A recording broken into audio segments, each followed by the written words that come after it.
상급자에게 고개도 들지 않고 앉아있는 꼬라지는 뭔가? 그것도 군복 상의를 벗은 채 여기가 네 안방인가? 이 한마디로 시작된 사건은 결국 최은서 대위의 명예를 짓밟으려는 조직적인 협박으로 이어졌습니다. 그녀가 참다 못해 전화 한 통을 건 곳은 다름 아닌 군 검찰 특별수사팀 최중령 직통 회선이었습니다. 여러분, 오늘도 편안한 시간 보내고 계신가요? 오늘의 이야기도 재미있게 시청하시고 내용이 마음에 드셨다면 구독과 좋아요 부탁드리겠습니다. 그럼 이야기 시작하겠습니다. 육군 지휘통제본부 지하 깊은 곳에 위치한 제51정 보통신여단 사이버정보운용대.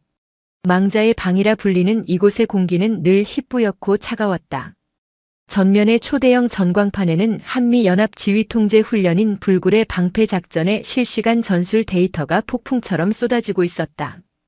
불과 몇 분 뒤면 핵심 전술 네트워크의 암호화 키를 전면 교체하는 극도로 예민한 키블레이드 작전이 개시될 예정이었다. 단 1초의 오차도 허용되지 않는 국가 안보의 심장부였다. 책상에 엎드린 듯 상체를 숙인 채 키보드를 두드리고 있는 최은서 대위의 이마에는 땀방울이 맺혀 있었다. 붉은색 비상등이 깜빡이는 화면 속에서 그녀의 손가락은 분당 500타가 넘는 속도로 암호화 명령어를 입력하고 있었다.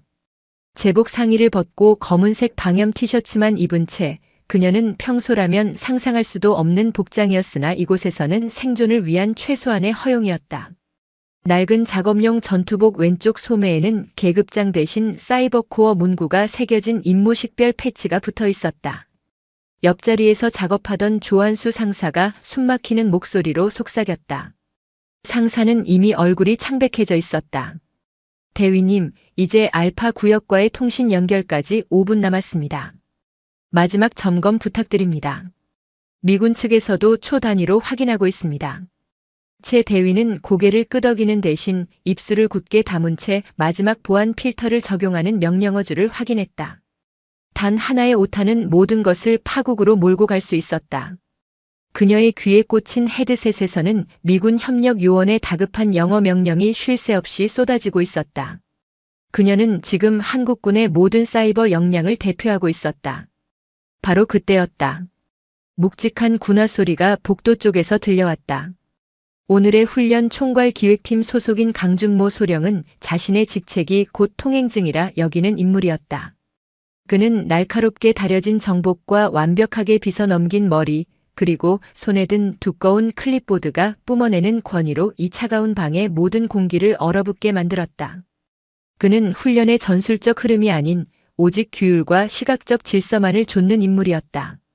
강소령의 눈은 즉각 채 대위의 복장과 자세를 포착했다. 전투복 상의를 벗은 여성 장교. 어깨에 계급장이 없는 임무 패치. 상급자의 등장에도 고개조차 들지 않는 뻣뻣한 자세. 그의 머릿속에서는 이미 수백 가지의 군기 위반 규정이 번개처럼 훑고 지나갔다. 오랜 시간 서류 작업과 형식적인 보고서로만 자신의 역량을 증명해 온 강소령에게 이러한 무질서는 그의 존재 이유를 부정하는 것과 같았다. 그는 성큼성큼 다가섰다. 그의 그림자가 채 대위의 모니터 화면 위를 덮었다.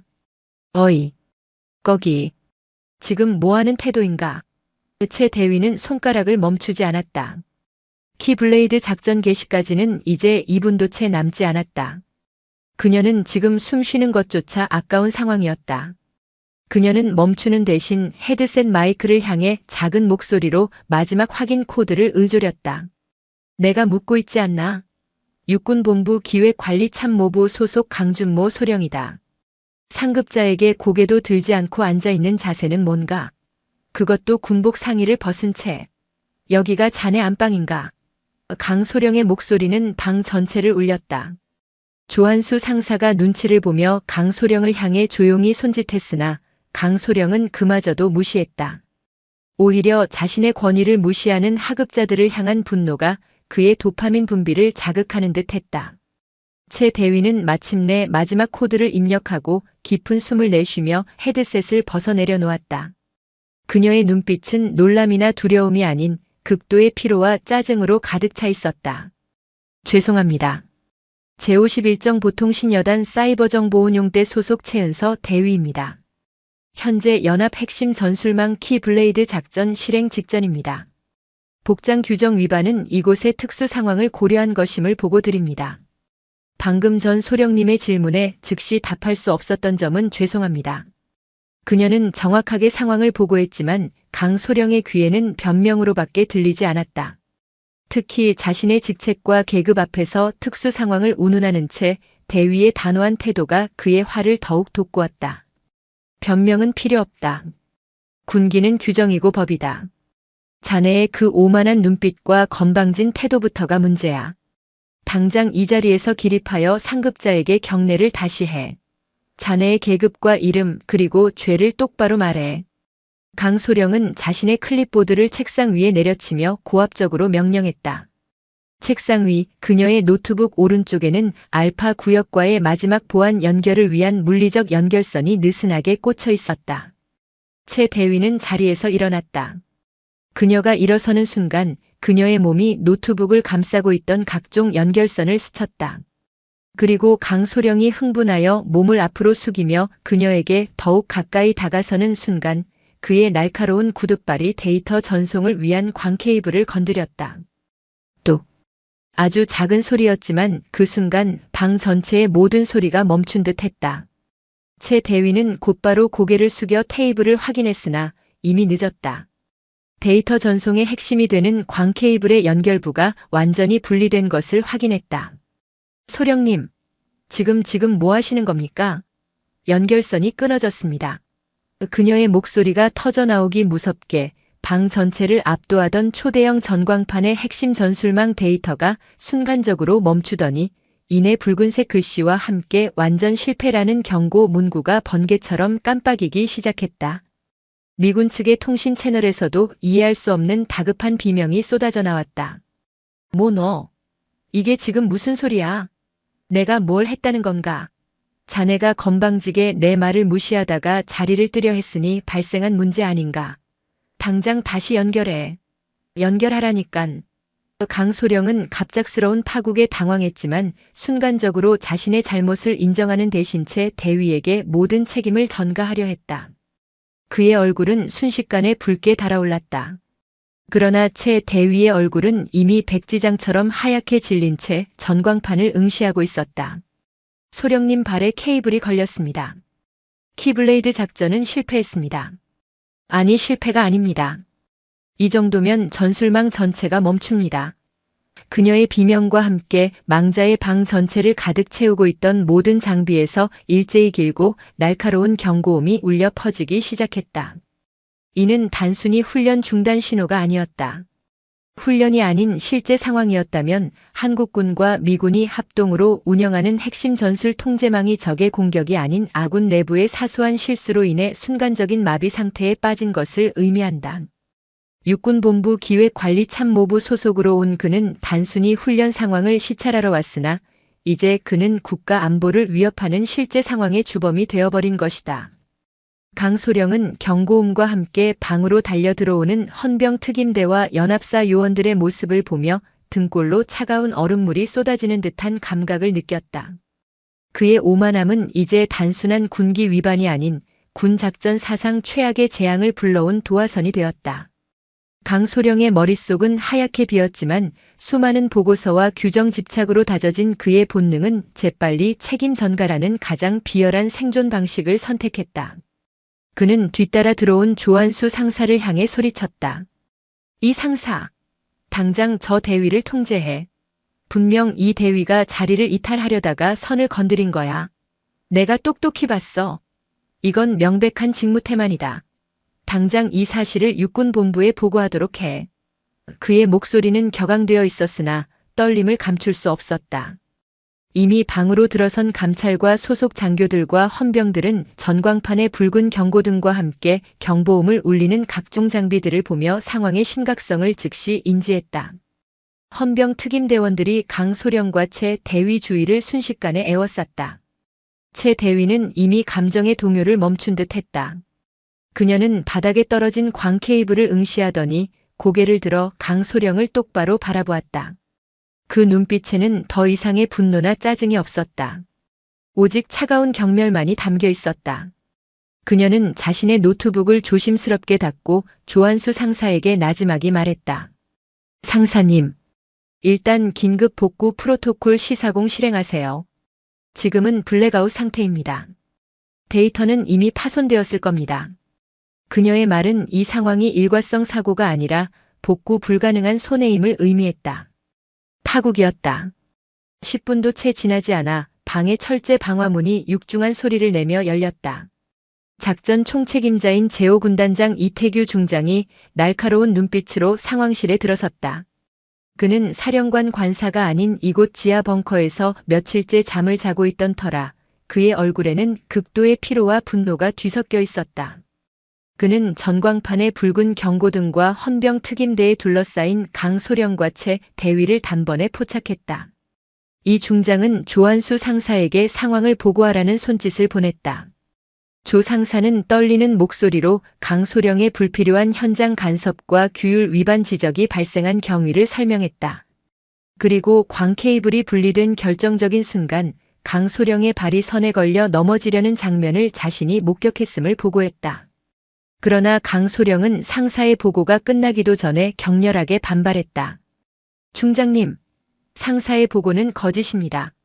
이 대위가 복장 규정을 위반한 채 상급자에게 대들었고 제가 경례를 요구하자 자리를 피하려다가 부주의하게 선을 끊었습니다. 이는 하급 장교의 명백한 직무유기 및 군기 문란입니다. 저는 규정에 따른 정당한 지시를 내렸을 뿐입니다.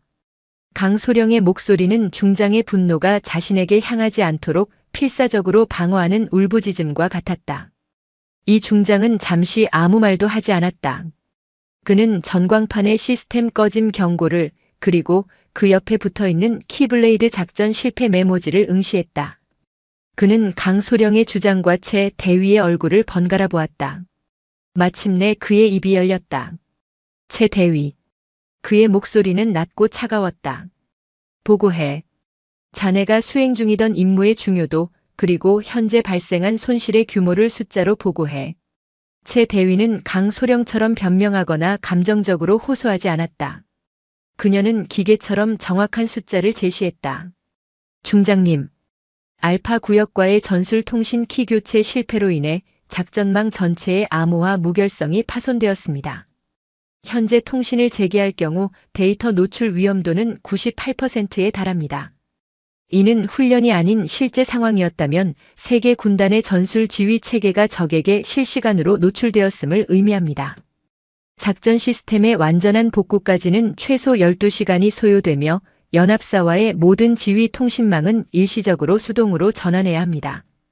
손실 규모는 측정 불가입니다. 측정 불가. 그것은 단순한 피해액을 넘어선 국가 안보에 치명적인 구멍을 의미하는 군사용어였다. 강소령은 채 대위의 냉철하고도 정확한 보고에 질려 말을 잃었다. 그의 규율에 대한 집착은 이 대위의 입에서 나오는 데이터 노출 위험도 98%라는 냉정한 숫자 앞에서 한낱 유치한 투정으로 전락했다. 이 중장은 고개를 들었다. 그의 눈빛은 강소령을 꿰뚫어 보는 듯 했다. 강소령. 자네가 규율을 지킨다는 명분 아래 행한 행동이 군단 규모의 전술망을 12시간 동안 마비시켰다. 자네는 군기가 아니라 작전을 망가뜨렸어. 그는 옆에 서 있던 감찰부 소속의 박중령을 향해 손짓했다. 박중령. 강준모 소령을 즉시 구금하고 통신 보안 규정 및 군 작전 방해 혐의로 긴급 조사를 개시해. 현재까지의 모든 발언을 기록하고 외부와의 접촉을 일절 금지시켜. 일체의 변명도 허용하지 마. 박중령은 단호하게 경례하며 강소령에게 다가섰다. 강소령은 자신이 규율을 지킨 영웅이 아니라 한순간에 수갑을 차야 할 범죄자로 전락했다는 사실에 경악했다. 중장님, 저는 억울합니다. 저 대위가. 그의 울부짖음은 이 중장의 싸늘한 한마디에 의해 완전히 짓눌렸다. 억울하다. 자네의 억울함은 군사법원에서 이야기하게 될 거야. 규율은 지휘관이 작전을 성공시키기 위해 존재하는 것이지 작전을 방해하기 위해 존재하는 것이 아니네. 헌병 특임대원들이 강소령의 양팔을 붙잡고 상황실 밖으로 끌어냈다. 그는 굴욕감과 공포에 사로잡혀 발버둥 쳤지만 이미 그의 오만함은 힘을 잃었다. 망자의 방에 붉은 경고등은 여전히 깜빡이고 있었지만 강소령이라는 존재가 사라진 후의 공기는 훨씬 차분하고 엄숙해졌다. 채 대위는 바닥에 떨어진 광 케이블을 다시 주워들었다. 그녀의 임무는 끝난 것이 아니라 이제부터 시작이었다. 그녀는 12시간 안에 이 전술망을 다시 살려내야 했다. 그녀의 눈빛은 강소령을 향했던 경멸이 아닌 오직 복구라는 목표만을 향한 강철 같은 집중력을 보여주고 있었다. 그녀의 손은 아직 떨리고 있었으나 키보드에 다시 올려진 손가락은 흔들림이 없었다. 그녀는 이 모든 파국이 한 상급자의 오만함 때문임을 알고 있었지만 지금 그녀에게 중요한 것은 규율의 승리가 아니라 작전의 성공이었다. 이것이 바로 군인으로서 그녀가 살아남는 방식이었다. 그날 밤 군 내부 게시판에는 키블레이드 작전 실패가 아닌 제오군단 전술망 광케이블 단선 사고라는 보고서가 익명으로 올라왔다. 보고서 어디에도 강소령의 이름이나 규율 문제가 언급되지 않았으나 사건의 원인에는 비인가 인원의 통제 구역 내 부주의한 행동으로 인한 물리적 손상이라고 명확히 기록되어 있었다. 이 보고서는 강소령의 운명뿐만 아니라 육군본부의 고질적인 엘리트주의와 현장 전문성 사이의 갈등을 수면 위로 끌어올리는 도화선이 될 것이었다. 강준모 소령이 임시 구금된 지 이틀이 지났다. 육군본부 지하의 임시 감찰조사실. 창문도 없는 차가운 방에서 강소령은 억울함과 분노, 그리고 무엇보다 공포에 질려 있었다. 그는 자신이 규율을 지키려 한 행위가 군 작전 방해라는 중대 범죄로 취급받는 현실을 도저히 받아들일 수 없었다. 그의 머릿속은 오직 어떻게든 이 상황을 벗어나야 한다는 생각으로 가득 차 있었다. 강소령의 맞은편에는 육군본부 감찰실 소속 최명식 중령이 앉아 있었다. 최 중령은 달고 다른 조사관 특유의 무표정과 날카로운 눈빛을 가진 인물이었다. 그는 책상 위에 놓인 종이 뭉치를 건조한 시선으로 응시했다. 그것은 최은서 대위의 초기 보고서와 제51정 보통신여단 사이버정보운용대에서 제출한 사고 경위서, 그리고 무엇보다 치명적인 전술망 시스템 로그 파일이었다. 강소령. 다시 한번 묻겠습니다. 광케이블이 분리된 시점은 채 대위에게 경례를 요구하고 복장 규정을 지적하는 과정에서 소령님의 발에 걸렸을 때가 맞습니까? 최 중령은 강소령의 주장이 아닌 객관적인 물리적 상황만을 파고들었다. 강소령은 자신의 등 뒤에 드리워진 거대한 그림자를 생각했다. 그의 아버지는 국방부 산하 특수재단의 이사였고 그의 선배들은 육군본부 요직 곳곳에 포진해 있었다. 그는 그 힘을 믿었다. 중령님, 제가 거듭 말씀드리지 않았습니까? 채 대위가 저의 정당한 지시를 무시하고 감히 자리를 이탈하려 했습니다. 저는 규정에 입각한 절차를 밟았을 뿐이며 사고는 그녀의 부주의와 여성 특유의 감정적 반발 때문에 발생한 것입니다. 그녀는 임무에 집중하지 않았습니다. 그는 모든 책임을 채 대위의 감정적이고 부주의한 여성이라는 이미지에 덮어씌우려 했다. 최 중령은 미동도 하지 않았다. 그는 나지막이 말했다. 채 대위는 케이블이 분리되기 3초 전에 마지막 암호화 키 입력 명령을 완료했습니다. 시스템 로그가 이 사실을 명확히 보여줍니다. 그녀는 임무에 완벽하게 집중하고 있었습니다. 소령님의 규율 지적이 임무 완료 직후에 이루어졌다면 이 정도의 파국은 없었을 겁니다. 소령님의 발언은 사고 발생 직전 채 대위의 행위가 아닌 소령님의 지시와 간섭이 사고의 직접적인 원인이었음을 증명하고 있습니다. 논점을 흐리지 마십시오. 최 중령의 말은 강소령의 모든 변명을 단번에 무너뜨렸다. 그는 갑자기 얼굴이 파랗게 질렸다. 그건 제가 현장의 긴급성을 미처 인지하지 못했을 수는 있지만 저의 행동에는 악의가 없었습니다. 제가 기획관리참모부에서 얼마나 밤낮 없이 일했는지 아십니까? 이런 사소한 실수로 저의 모든 커리어가 무너져서는 안 됩니다. 사소한 실수요? 최 중령의 눈빛이 매서워졌다. 그는 책상 위에 또 다른 보고서를 강소령 쪽으로 밀어냈다. 합동참모본부에서 내려온 공식 문건이었다. 합참에서는 이번 사안을 단순 훈련 사고가 아닌 국가 중요 시설에 대한 통제 실패 및 잠재적 대외 안보 리스크 유발 사건으로 규정했습니다. 미군 측에서도 공식 항의가 들어왔고 이태규 중장님은 진노하셨습니다. 소령님의 실수 하나 때문에 이 중장님은 작전 사령관으로 진급할 수 있는 기회를 날릴 수도 있습니다. 이건 사소한 실수가 아닙니다. 이건 대역죄입니다. 강소령. 대역죄라는 단어에 강소령의 몸이 굳어버렸다. 그는 자신의 일이 단순한 군기문란을 넘어섰음을 비로소 실감했다. 그는 자신이 아는 모든 인맥을 동원해야 한다고 생각했다. 그는 최중령에게 간절하게 매달렸다. 중령님, 저의 아버지가 국방부 특수재단의 이사입니다. 저를 아시는 인사사령부의 최승철 준장님께 연락을 취해 주십시오. 이 문제는 내부적으로 조용히 처리할 수 있습니다. 저 대위에게는 경고만 주고 저에게는 주의 정도로 마무리하면 됩니다. 저 대위가 규정을 위반한 사실은 변함이 없지 않습니까? 최중령은 나지막이 웃었다. 조롱이 담긴 웃음이었다. 강소령. 지금 이 순간에도 최은서 대위는 36시간째 잠을 자지 못하고 복구 작업을 지휘하고 있습니다. 그녀의 보고서는 일체의 감정이 배제된 시스템 로그 데이터와 기술적 분석으로만 이루어져 있습니다. 그녀는 소령님을 비난하는 단 한마디도 하지 않았습니다. 그녀가 규율을 위반했다는 증거는 오직 소령님의 주장뿐입니다. 소령님의 인맥이 이 시스템 로그를 지울 수 있을 것 같습니까? 군에서는 더 이상 배경이 아니라 능력과 데이터가 법입니다. 이 말을 끝으로 최중령은 자리에서 일어났다. 오늘 조사는 여기까지입니다. 소령님의 변명은 모두 기록했습니다. 하지만 조사 결과는 데이터가 결정할 겁니다. 소령님의 아버지와 선배들에게는 이미 감찰실에서 공식적으로 공문을 보냈습니다. 이제 그들이 소령님을 구출할 정치적 싸움을 시작하겠지요. 하지만 이 싸움은 소령님의 오만함이 시작한 데이터와의 싸움임을 명심하십시오. 강소령은 차가운 방에 홀로 남겨졌다.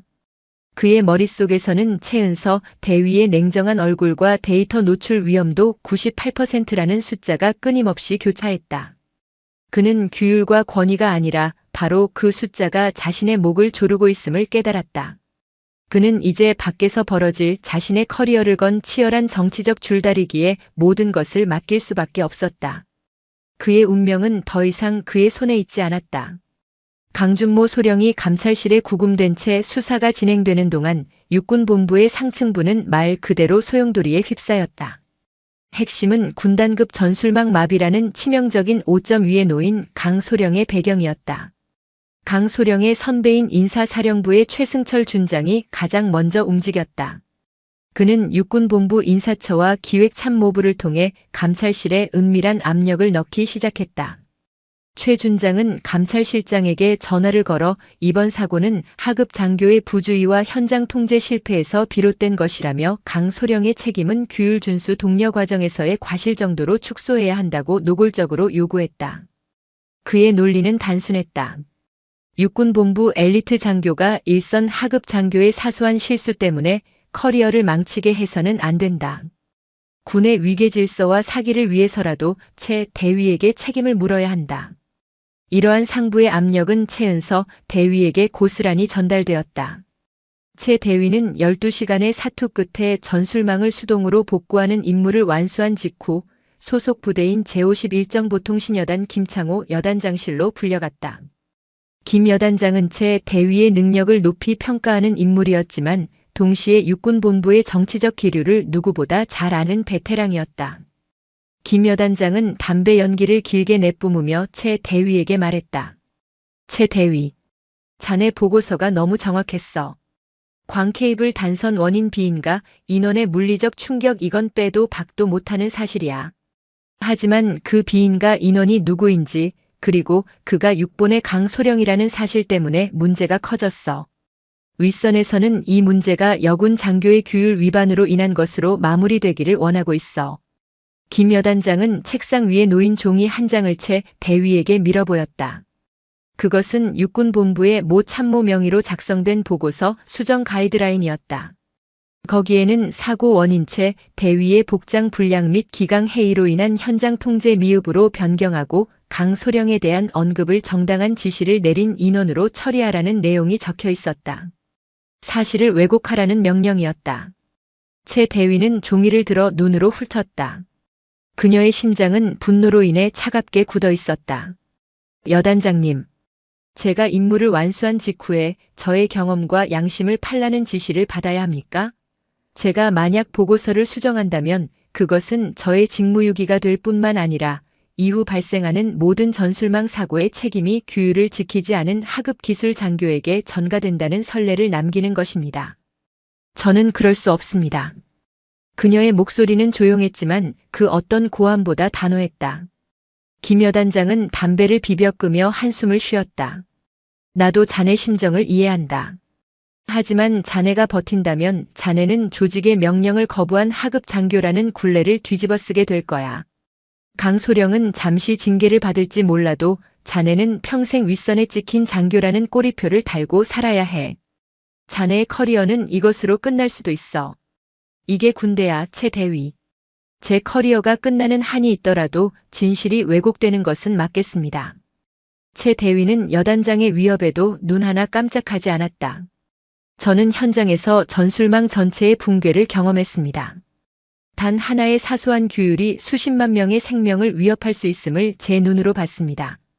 저는 규정이 아닌 작전에 충성합니다. 저의 보고서는 시스템 로그 파일과 완벽하게 일치하며 저는 그것을 군사법원에 제출할 준비가 되어 있습니다. 김 여단장은 더 이상 그녀를 설득하려 하지 않았다. 그는 채 대위가 강철 같은 심지를 가진 인물임을 다시 한번 확인했다. 그는 마침내 고개를 끄덕였다. 알았다. 자네의 보고서를 수정하라는 명령은 없던 것으로 하겠다. 하지만 명심해. 자네의 이 결정은 강소령의 후원자들과의 전쟁을 선포한 것과 같아. 이제부터 자네는 그들의 눈의 가시가 될 거야. 조심해. 최 대위는 경례를 하고 여단장실을 나섰다. 그녀의 등 뒤로는 육군본부의 어둡고 끈적한 정치적 권력 다툼의 그림자가 드리워져 있었다. 그녀는 강소령과의 싸움이 끝난 것이 아니라 이제 막 시작되었음을 직감했다. 그녀는 군복상의 주머니에 넣어둔 시스템 로그가 담긴 USB를 꽉 움켜쥐었다. 이것이 그녀의 무기이자 방패였다. 육군본부의 은밀한 로비는 강준모 소령을 구출하기 위한 전면전으로 비화되었다. 강소령의 후원그룹, 즉 인사사령부 라인은 최은서 대위의 버티기가 계속되자 더 이상 압력이나 회유가 통하지 않음을 깨달았다. 그들은 전략을 바꿨다. 진실 왜곡에서 기술적 무력화로. 최승철 준장은 강소령의 구명을 위해 국방부의 특정 인사를 통해 압력을 행사하는 한편 육군본부 감찰실에는 기술 전문가를 자처하는 인물들을 투입하기 시작했다. 그들의 목표는 단순했다. 최 대위가 확보한 시스템 로그 파일의 신빙성을 무너뜨리는 것이었다. 감찰실 조사팀에 합류한 육군 사이버 사령부 소속의 임중령은 강소령 라인의 핵심 기술 브레인이었다. 임중령은 강소령의 사건을 조사하는 척하면서 최 대위가 제출한 로그 파일을 분석하기 시작했다. 그의 주장은 명확했다. 광 케이블이 단선되었다고 전술망 전체가 마비되는 것은 시스템 설계상의 결함이다. 최 대위는 자신의 미흡한 보안 프로토콜을 숨기기 위해 강소령의 정당한 지시를 방해 원인으로 지목한 것이다. 그는 최 대위의 전문성을 오히려 공격하는 전략을 취했다. 이러한 기술적 공세에 맞서기 위해 최 대위는 오직 데이터와 사실로만 반박해야 했다. 그녀는 자신의 가장 신뢰하는 동료이자 기술적 조언자인 제51여단의 조한수 상사와 함께 반박 자료를 준비했다. 조 상사는 최 대위에게 깊은 우려를 표했다. 대위님, 임중령은 그냥 기술자가 아닙니다. 그는 강소령의 선배인 최 준장 라인의 핵심 멤버입니다. 그들이 원하는 것은 진실이 아니라 책임의 전가입니다. 그들은 우리 보고서의 사소한 논리적 틈 하나라도 발견하면 그것을 꼬투리 잡아 채 대위님의 모든 기술적 판단을 부정하려 할 겁니다. 상사님, 틈은 없습니다. 최 대위는 단호하게 답했다. 우리가 사용한 프로토콜은 연합사에서 승인받은 최고 보안 단계였습니다. 케이블 단선은 물리적 손상이며 그 순간 중앙키 서버와의 통신이 끊어지면서 암호화 무결성이 깨진 것은 시스템 설계상의 결함이 아니란 보안 규정상의 정상적인 대응입니다. 그들이 기술적 논리를 들이댄다면 우리는 더 깊은 기술적 논리로 반박해야 합니다. 우리는 현장의 최전선에 있었고 그들은 서류와 권력의 후방에 머물러 있었습니다. 그들은 우리의 현실을 모릅니다. 최 대위와 조 상사는 밤새도록 임중령 측이 제기한 모든 기술적 의혹을 조목조목 반박하는 상세 보고서를 작성했다. 특히 그녀는 강소령이 규율을 주장하며 현장에 들어온 순간의 CCTV 기록과 광케이블 단선 직후 자동으로 기록된 연합사 전술망의 비상통신 기록을 교차 분석하여 임중령 측의 주장이 의도적인 기술 왜곡임을 증명하려 했다. 그녀가 작성한 보고서에는 임중령의 주장에 대한 반박 내용이 담겨 있었다. 임중령의 주장은 현장의 보안 등급과 통신 민감성을 무시한 탁상 공론이며 만약 그의 주장대로 통신선이 끊겨도 망이 유지되도록 설계되었다면 이는 암호화 키의 외부 유출을 막기 위한 최고 보안 규정을 위반하는 것입니다. 즉, 임중령은 국가안보 규정 위반을 주장하고 있는 것입니다. 이 반박 보고서가 감찰실장과 이태규 중장에게 전달되자 상황은 다시 뒤집히기 시작했다. 강소령 라인은 하급 장교 한 명을 징계하려다가 오히려 국가안보 규정 위반을 옹호했다는 역풍을 맞게 된 것이다. 강소령을 구출하려던 최 준장의 전략은 이제 강소령뿐만 아니라 자신의 라인 전체를 위험에 빠뜨리는 자충수가 되었다. 결국 강소령의 사건은 단순한 군기 위반 논란에서 육군본부 엘리트의 현장 무시 및 보안 인식 부재 사건이라는 더 심각한 스캔들로 변모했다. 감찰실은 최 준장의 압력에도 불구하고 최 대위의 보고서를 사실로 채택하고 강소령에 대한 징계 수위를 높여야 한다는 내부 결론을 내렸다. 최 대위는 이 싸움이 자신의 능력을 증명하는 것을 넘어 군 조직의 썩은 부분을 도려내는 외과 수술이 되어가고 있음을 깨달았다. 그녀는 복도에서 마주친 임중령의 차갑고 경멸적인 눈빛을 피하지 않았다. 임중령님, 당신이 원하는 대로 보고서는 수정되지 않았습니다. 이제부터 데이터의 시대입니다. 규율 뒤에 숨으려는 시대는 끝났습니다. 그녀는 나지막이 말했지만 그 목소리는 임중령의 귀에 날카로운 비수처럼 박혔다. 임중령은 이를 악물고 그녀를 지나쳤다. 강소령은 구금된 채 절망하고 있었지만 이제 채 대위의 진짜 적은 눈에 보이는 강소령이 아니라 보이지 않는 곳에서 강소령을 구출하려 했던 조직의 거대한 관행과 부패한 연주림을 그녀는 분명히 알았다. 최은서 대위의 단호한 저항과 시스템 로그의 압도적인 증거 앞에서 강준모 소령의 구명 작업은 절체절명의 위기에 봉착했다. 최승철 준장 라인은 더 이상 감찰실의 공식 절차를 통해서는 강소령을 구출할 수 없음을 깨닫고 최후의 비열한 수단을 동원하기로 결정했다. 그들의 목표는 강소령의 무죄 입증이 아니라 채 대위의 명예와 정신을 파괴하여 증언의 신빙성을 무너뜨리는 것이었다. 그들은 군 내부 통신망과 익명 게시판을 이용해 채 대위에 대한 악의적인 소문을 유포하기 시작했다. 내용은 지극히 비열하고 현실적인 군대 내부의 흑색 선전이었다. 채 대위가 강소령과의 사적인 관계를 숨기려다가 사고가 나자 강소령에게 누명을 씌웠다는 식의 허위 사실부터 채 대위가 미군 협력 요원과의 부적절한 관계를 통해 작전망의 기밀을 유출하려다가 사고를 자작극으로 꾸몄다는 식의 악성 루머까지 무분별하게 퍼져나갔다. 채 대위는 자신의 노트북 앞에서 이 모든 흑색 선전을 읽으며 차라리 광케이블이 한 번 더 끊어지는 것이 나았을 것이라고 생각했다. 그녀는 사실이 아닌 소문 앞에서 무력감을 느꼈다. 군사법원이나 징계위원회는 오직 증거와 규정만을 다루지만 소문은 조직의 감정을 다루기 때문이었다. 조한수 상사는 분노로 떨리는 목소리로 채 대위에게 말했다. 대위님, 이것들은 전부 허위 사실입니다. 누가 이런 짓을 하는지 알면서도 막을 수가 없습니다. 이대로 가다가는 대위님의 징계위원회 진술이 감정적으로 왜곡될 겁니다. 그들은 대위님을 감정적이고 부도덕한 여성 군인으로 만들어 증언의 신빙성을 제로로 만들려는 겁니다. 채 대위는 노트북을 덮었다.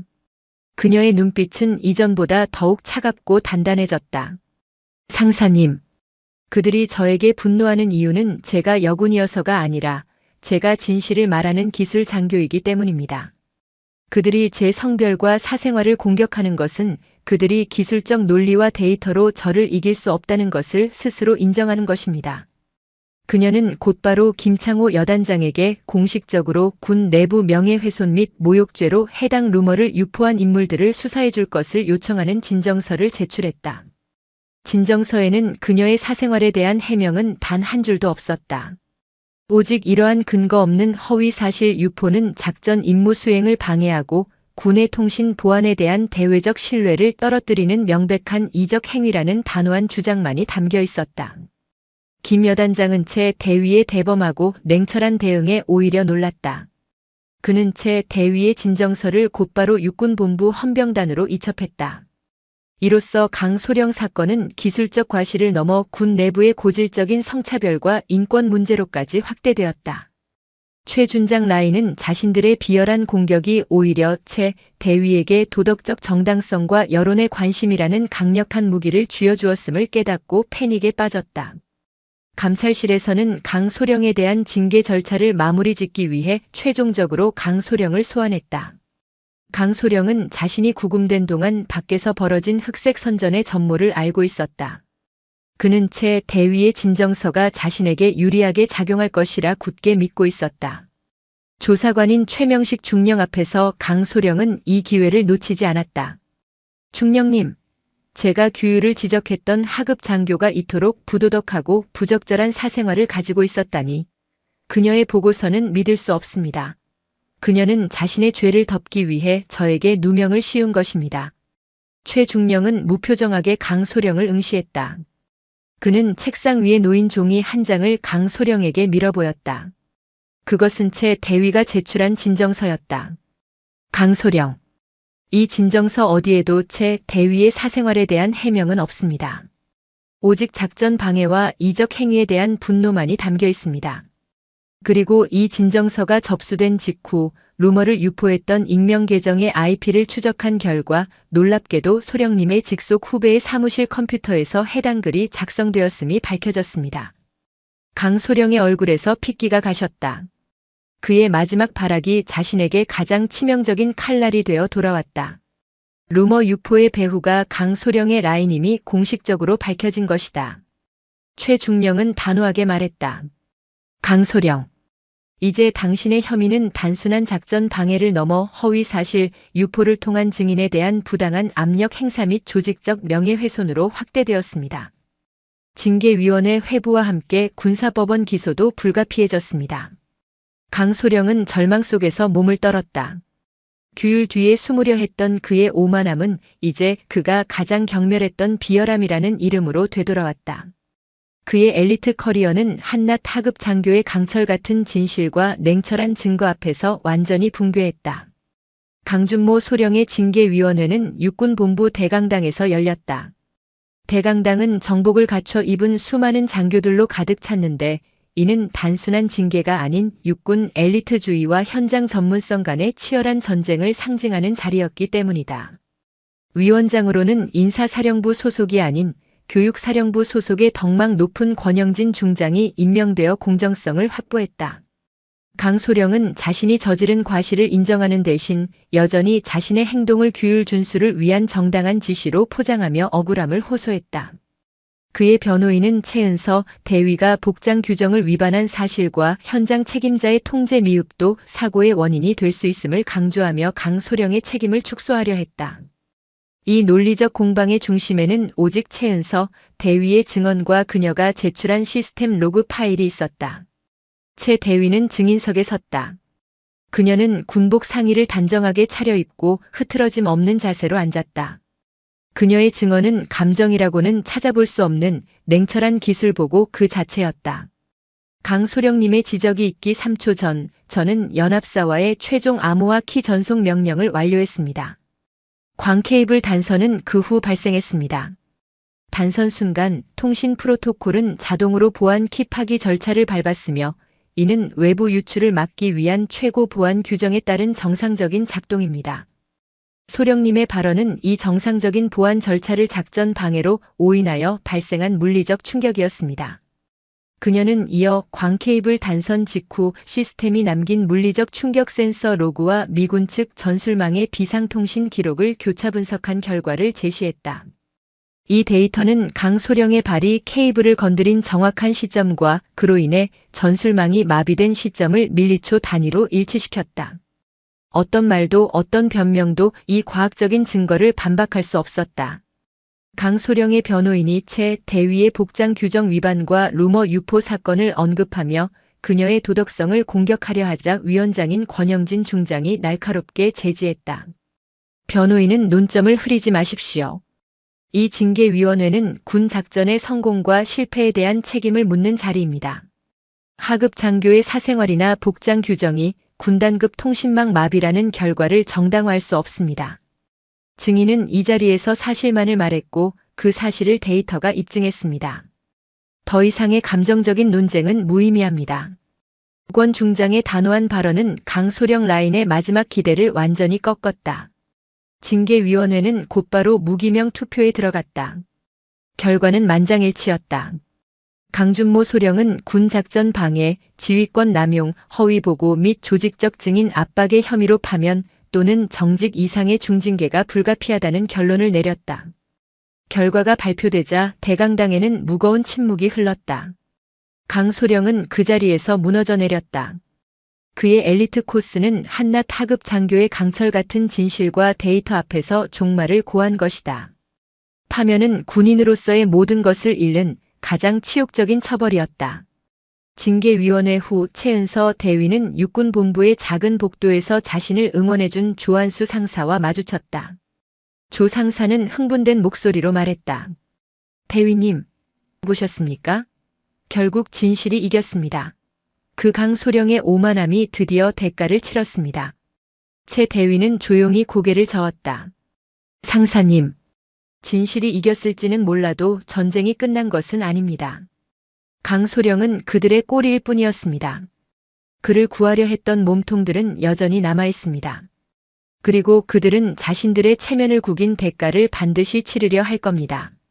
저는 이 싸움이 끝나지 않았음을 알고 있습니다. 그녀의 말처럼 강소령의 징계는 육군본부 내부에 깊은 균열을 남겼다. 강소령 라인은 징계 결과에 불복하여 군사법원에 항소를 제기하는 한편 자신들의 체면을 구긴 채 대위를 향한 보이지 않는 보복을 준비하기 시작했다. 채 대위는 영웅이 되었지만 동시에 조직의 가장 강력한 적이 된 것이다. 그녀는 이 싸움이 자신의 능력을 증명하는 것을 넘어 군 조직의 부패한 연줄에 맞서는 고독하고 치열한 싸움임을 직감했다. 강준모 소령에 대한 파면 결정이 내려지자 그의 후원자인 최승철 준장 라인은 패닉과 분노에 사로잡혔다. 그들은 강소령을 구출하려다가 오히려 라인 전체의 권위와 명성에 치명적인 타격을 입었다. 특히 최은서 대위의 기술 보고서가 자신들의 모든 노력을 무력화시킨 사실에 분노했다. 그들은 더 이상 공식적인 절차를 밟는 대신 채 대위를 제거하여 사건의 파장을 최소화하고 자신들의 체면을 회복하려 했다. 채 대위는 징계위원회 이후에도 평소처럼 제51정 보통신여단 사이버정보운용대에서 근무하고 있었다. 그녀는 자신의 주변에 드리워진 싸늘한 시선과 침묵을 감지했다. 동료들은 그녀를 존경했지만 동시에 조직의 거대한 분노를 불러일으킨 그녀를 두려워했다. 그녀는 고독했다. 어느 날 밤 채 대위는 야근을 마치고 지하 벙커를 나섰다. 텅 빈 복도에서 그녀는 낯선 인물과 마주쳤다. 단정하지만 어딘가 모르게 위협적인 인상을 가진 사복 차림의 남자였다. 그는 채 대위에게 다가왔다. 채 대위님 맞으시죠? 저는 최승철 준장님의 사적인 부탁으로 왔습니다. 남자는 채 대위의 손에 봉투 하나를 쥐어주었다. 채 대위는 봉투를 열어보았다. 안에는 해외 유학 관련 서류와 함께 수억 원의 현금이 담긴 뭉치가 들어있었다. 남자는 나지막이 속삭였다. 이것은 준장님의 마지막 제안입니다. 강소령의 징계가 확정되기 전에 조용히 군을 떠나 해외 유학을 가십시오. 당신의 모든 학비와 생활비는 저희가 지원할 겁니다. 군을 떠나는 순간 당신은 저희의 존경받는 후배가 될 겁니다. 당신의 기술을 높이 삽니다. 이 제안은 단순한 뇌물이 아니었다. 그것은 협박이었다. 최 대위가 군을 떠나 해외로 나가면 강소령 사건의 핵심 증인인 그녀의 증언은 개인적인 이득을 취하고 떠난 한 장교의 주장으로 격화되고 강소령의 파면 결정은 번복될 가능성이 커졌다. 그녀는 강소령 라인의 비열한 회유에 분노했다.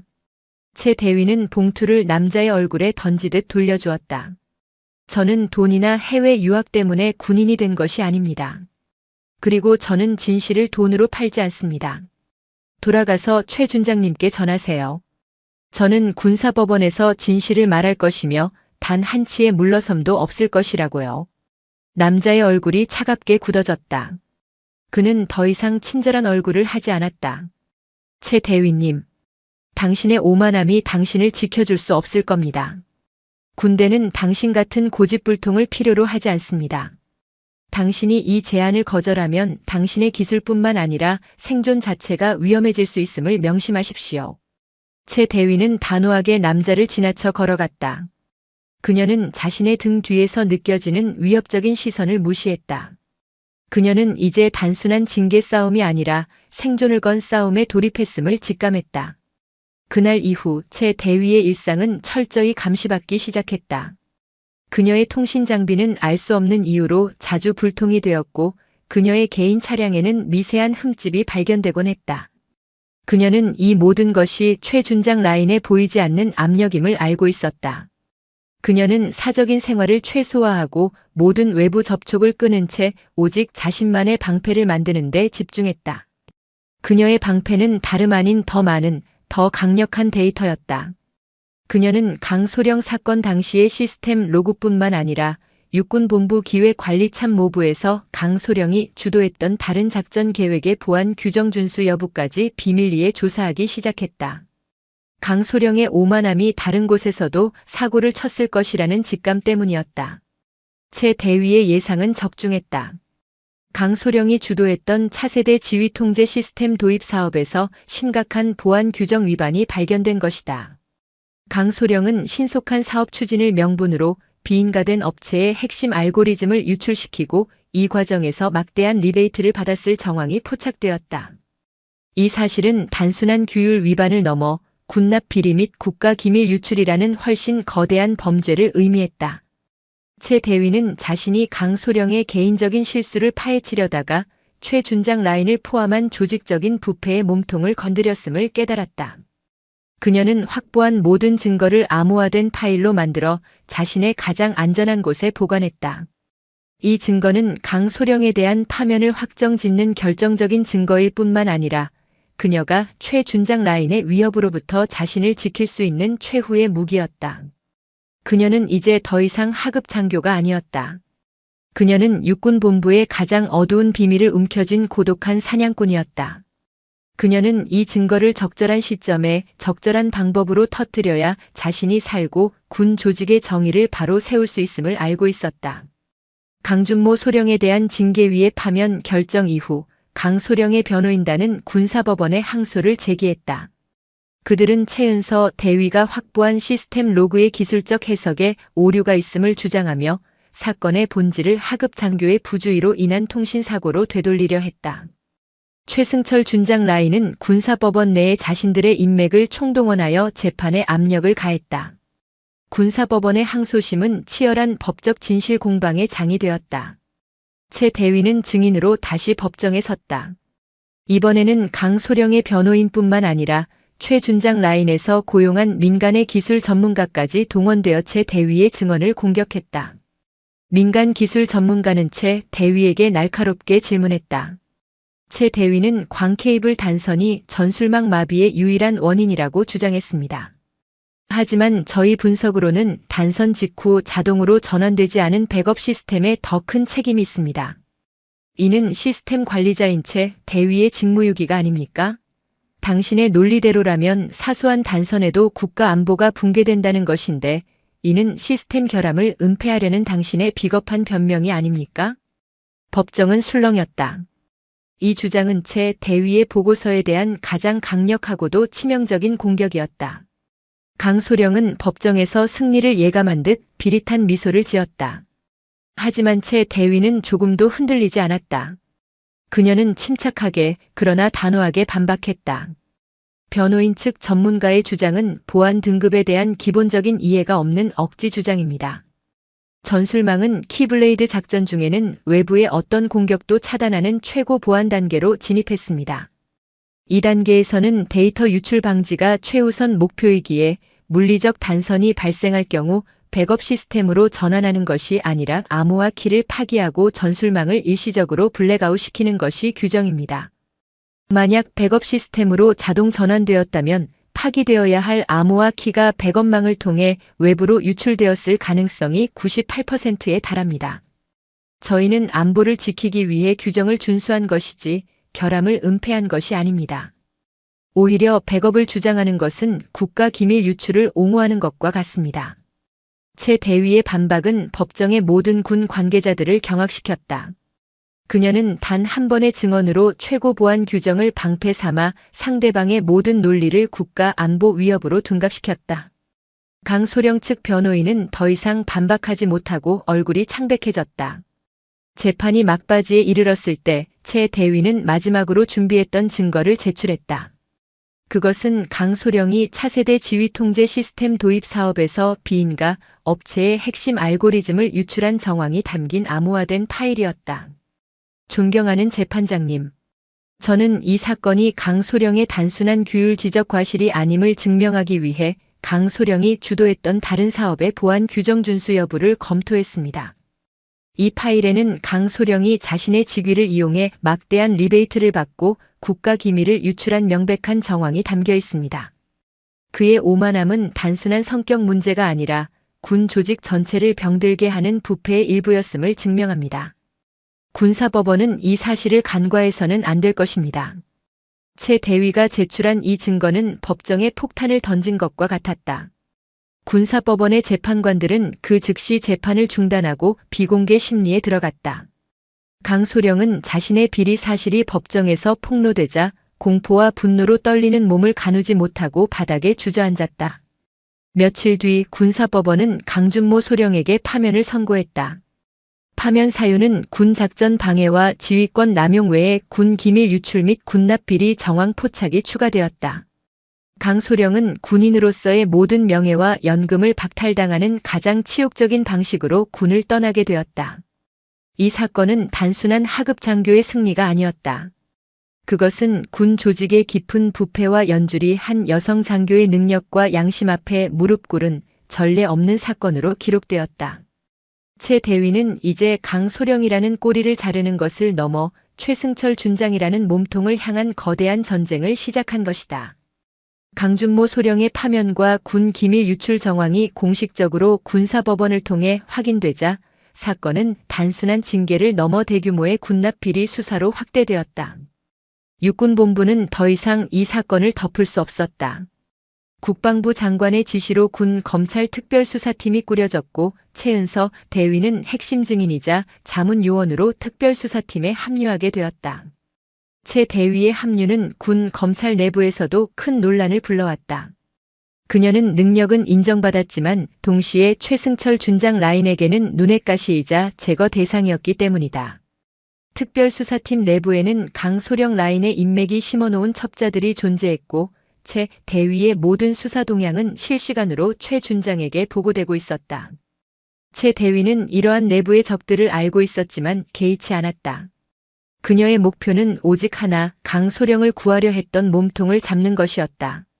그녀는 조한수 상사와 함께 특별수사팀을 도왔고 강소령의 비리가 최승철 준장 라인의 군납 업체 선정 및 예산 집행과 깊은 관련이 있음을 증명하는 데이터와 증거를 제공했다. 수사가 최승철 준장을 향하자 최 준장은 모든 것을 부인하며 정치적 반격을 시작했다. 그는 국회 국방위원회 소속의 자신과 가까운 의원들을 동원하여 군 검찰의 특별수사가 여성 장교 한 명의 개인적 감정에 휘둘려 군의 핵심 인사를 표적 수사하고 있다는 기자회견을 열게 했다. 언론은 다시 한번 채 대위의 사생활과 도덕성을 문제 삼으며 그녀를 공격했다. 하지만 이번에는 달랐다. 채 대위는 이미 군사법원의 공식적인 판결과 객관적인 시스템 로그 파일이라는 강력한 방패를 가지고 있었다. 군 검찰은 여론에 개의치 않고 수사를 강행했다. 최 대위가 제공한 증거를 바탕으로 군 검찰은 최승철 준장이 군납업체 선정 과정에서 막대한 리베이트를 받았으며 그 자금이 강소령의 해외 유학 자금으로도 쓰일 예정이었다는 사실을 밝혀냈다. 수사가 절정에 달했을 때 최승철 준장은 군 검찰의 소환 명령에 불응하고 잠적했다. 그는 자신의 모든 죄가 드러날 위기에 처하자 비겁하게 도망친 것이다. 육군본부는 발칵 뒤집혔다. 군의 핵심 인사였던 준장이 비리 혐의로 도주했다는 사실은 군 조직의 부패가 뿌리 깊게 박혀있음을 만천하에 증명하는 사건이었다. 며칠간의 추적 끝에 최승철 준장은 지방의 한 모텔에서 체포되었다. 그는 자신의 모든 것을 잃었다는 절망감과 분노에 사로잡혀 있었다. 체포 직후 그는 기자들의 카메라 앞에서 채은서 대위를 향해 복수를 다짐하는 듯한 섬뜩한 발언을 남겼다. 나는 억울하다. 감정적인 계집 한 명 때문에 군의 위계 질서가 무너졌다. 그녀는 이 일의 대가를 치르게 될 것이다. 최 준장의 체포는 군 조직 내의 부정부패 척결이라는 거대한 파장을 일으켰다. 그의 라인에 속했던 수많은 장교들이 줄줄이 징계를 받고 조사를 받았다. 강준모 소령의 단순한 규율 지적에서 시작된 사건은 결국 군 조직의 몸통까지 도려내는 외과 수술로 마무리된 것이다. 최 대위는 이 모든 과정을 지켜보며 깊은 고독을 느꼈다. 그녀는 자신이 옳은 일을 했음을 알고 있었지만 동시에 군 조직의 가장 깊은 분노를 샀음을 알고 있었다. 그녀는 영웅이 되었지만 동시에 조직의 희생양이 될 위험을 안고 있었다. 그녀는 이 싸움이 끝이 아니라 그녀의 새로운 군 생활의 시작임을 예감했다. 최승철 준장의 체포와 강준모 소령의 파면으로 마무리된 광케이블 비리 사건은 군 조직에 엄청난 변화를 가져왔다. 국방부는 이 사건을 계기로 현장 전문성 강화 및 경직된 군 엘리트주의 타파를 주요 혁신 과제로 내세웠다. 형식적인 규율보다 작전의 성공과 데이터의 정확성이 우선시되는 새로운 군 문화가 뿌리내리기 시작했다. 최은서 대위는 이 사건의 핵심 증인이자 공로자로 인정받았다. 그녀의 강철 같은 소신과 기술적 능력은 군 전체의 존경을 받았다. 김창호 여단장은 그녀를 직접 추천하여 합동참모본부의 핵심 보직인 전술정보분석관으로 그녀를 전출시켰다. 이 자리는 그녀가 가진 사이버 정보 분석 능력을 국가 안보의 최전선에서 발휘할 수 있는 명실상부한 엘리트 코스였다. 합참 전술정보분석관실. 최 대위는 이전의 지하 벙커와는 비교도 안 될 만큼 깔끔하고 현대적인 사무실에서 근무하게 되었다. 그녀는 어깨에 빛나는 대위 계급장을 달고 있었지만 이제 그 계급장은 단순히 그녀의 군 경력을 넘어 부리와 타협하지 않은 용기의 상징이 되었다. 하지만 그녀는 여전히 고독했다. 그녀는 영웅이었지만 그녀를 시기하고 질투하는 시선 또한 존재했다. 그녀를 조직을 배신하고 상급자를 찌른 위험한 인물로 보는 이들도 여전히 많았다. 그녀는 복도에서 마주치는 장교들의 싸늘한 시선과 침묵을 담담하게 받아들였다. 어느 날 그녀는 합참 근무를 시작한 지 얼마 되지 않아 이태규 중장과 마주쳤다. 이 중장은 강소령 사건 당시 제5군단장이었으며 그녀의 보고를 통해 파국을 막고 강소령을 단호하게 처벌했던 인물이었다. 이 중장은 최 대위에게 먼저 다가왔다.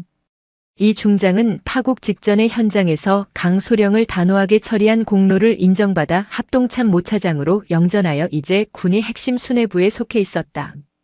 이 중장은 최 대위에게 굳은 얼굴로 말했다. 최 대위, 자네의 용기 덕분에 우리 군은 큰 상처를 입었지만 그 상처를 통해 골마 터진 부분을 도려낼 수 있었네. 나는 자네의 기술과 소신을 높이 산다. 군에는 자네 같은 인재가 필요해. 최 대위는 단호하게 격려했다. 합동참모차장님, 저는 그저 군인으로서 규정이 아닌 작전에 충성했을 뿐입니다. 저의 목표는 여전히 강하고 정직한 군대입니다.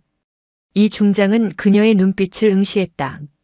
그는 최 대위가 자신의 능력에 대한 자부심과 함께 조직의 부패를 척결하려는 뜨거운 양심을 동시에 가지고 있음을 확인했다. 그는 나지막이 말을 이었다. 강소령과 최 준장은 이제 역사의 뒤안길로 사라졌네. 하지만 명심하게. 강소령을 만든 것은 그들의 오만함뿐만 아니라 그들의 오만함을 묵인했던 이 조직의 시스템일세. 자네의 싸움은 끝난 것이 아니야. 이제부터 자네는 그 시스템 자체를 바꿔나가는 싸움을 해야 할 걸세. 그의 말은 채 대위에게 새로운 깨달음을 주었다. 그녀는 복직된 후에도 강소령 사건을 계기로 자신에게 주어진 모든 혜택을 사적으로 이용하지 않았다. 그녀는 오직 합참에서 주도하는 전술망 보안 규정 개편과 현장 전문 장교 우대 시스템 구축에 모든 것을 쏟아부었다. 그녀는 자신이 겪었던 고통과 부당함을 다른 후배들은 겪지 않도록 시스템 자체를 바꾸는 데 집중했다. 채 대위는 자신의 노트북을 열었다. 화면 속에는 수많은 전술 데이터와 암호화 키가 쉴 새 없이 흐르고 있었다. 그녀의 손가락은 키보드 위에서 멈추지 않았다. 그녀는 강소령이라는 오만한 과거를 넘어 시스템을 바꾸는 미래를 향해 나아가고 있었다. 그녀는 여전히 고독했지만 그녀가 가진 진실과 능력이라는 무기는 그 어떤 조직적인 압력이나 비열한 소문보다 강력했다. 그녀의 이야기는 이제 군의 새로운 전설이자 가이드라인이 될 것이었다. 그녀는 군복을 입은 채 가장 치열한 전선에서 정의를 수호하는 군인으로 우뚝 서 있었다. 오빠! 강지훈 이병! 나 유나야! 오빠! 강원도 최전방 군부대의 차가운 철책을 붙잡고 한 어린 소녀의 절규가 울려 퍼졌습니다. 규정상 안 된다는 차가운 말로 앞을 가로막는 군인들과 서류 한 장이 한 가족의 절박한 현실보다 더 중요하다는 비정한 세상의 벽. 오늘 들려드릴 이야기는 이처럼 굳게 닫힌 세상의 문을 두드리던 한 소녀의 작은 목소리가 어떻게 철옹성 같던 규정의 벽을 무너뜨리고 벼랑 끝에 선 가족에게 기적을 선물하게 되는지에 대한 가슴 뭉클하고 통쾌한 드라마입니다. 이야기를 들으시면서 잠시나마 따뜻함을 느끼셨다면 구독과 좋아요로 응원해 주시면 더 좋은 이야기로 보답하겠습니다. 서울의 심장이 잠들기 시작하는 자정, 송파구 가락동 농수산물 시장은 꺼지지 않는 불빛과 사람들의 고함으로 거대한 생명체처럼 꿈틀거리고 있었다. 21살의 강지우는 등골을 타고 흐르는 식은땀을 느낄 겨를도 없이 자신의 몸만 한 배추 포대들을 쉴 새 없이 트럭에서 짐칸으로 옮겼다. 안전화 아래로 질척이는 바닥의 물기와 채소 찌꺼기들이 그의 젊음을 짓누르는 현실의 무게처럼 느껴졌다. 숨이 턱까지 차오를 때마다 그의 눈앞에는 두 얼굴이 아른거렸다. 희끗희끗한 머리카락 아래 자글자글한 주름이 자리 잡은 할머니 박순자 여사와 이제 막 중학교에 입학한 여동생 유나의 얼굴이었다. 새벽 5시 지옥 같던 작업이 끝나고 일당 8만 원을 손에 쥔 지훈의 발걸음은 관악구 신림동의 좁고 가파른 골목길을 향했다. 서울의 화려함과는 철저히 격리된 회색빛 다세대 주택들이 곰팡이처럼 서로에게 기대어 서 있는 동네. 그들의 보금자리는 계단을 대여섯 칸 내려가야 하는 반지하 방이었다. 문을 열자마자 훅 끼쳐오는 눅눅한 공기와 희미하게 섞인 할머니의 약파스 냄새가 지훈에게는 집의 유일한 향기였다. 왔냐? 어둠 속에서 할머니가 몸을 일으키는 소리가 들렸다. 지훈은 불도 켜지 않은 채 익숙하게 자기 자리에 몸을 던졌다. 네, 할머니. 주무세요. 유나는요? 내 방에서 자고 있다. 밥은 먹었고? 네, 먹었어요. 거짓말이었다. 시장 구석에서 얻어 마신 뜨거운 커피 한 잔이 전부였지만 할머니의 걱정을 한 숟갈이라도 덜어내는 것이 그의 오랜 습관이었다. 그는 어둠 속에서 조용히 유나가 자는 작은 방을 들여다보았다. 제방도 없이 오빠의 낡은 책상 옆에 작은 요를 깔고 잠든 동생의 고른 숨소리를 듣고 나서야 지훈은 비로소 하루의 끝을 실감했다. 지훈의 세상은 11살에 무너졌다. 건설 현장에서 일하던 아버지가 추락사고로 허망하게 세상을 떠난 후였다. 슬픔을 감당할 새도 없이 빚쟁이들이 문을 두드렸고 남편의 죽음과 지독한 가난을 견디지 못한 어머니는 어느 날 밤 지훈과 4살배기 유나를 남겨둔 채 편지 한 장 없이 사라졌다. 그 후로 할머니가 두 손주의 유일한 울타리가 되었고 지훈은 중학교를 졸업하자마자 온갖 험한 일을 도맡으며 소년 가장의 멍에를 짊어졌다. 그렇게 10년 지훈은 할머니의 약값과 유나의 학원비를 버는 기계처럼 살아왔다.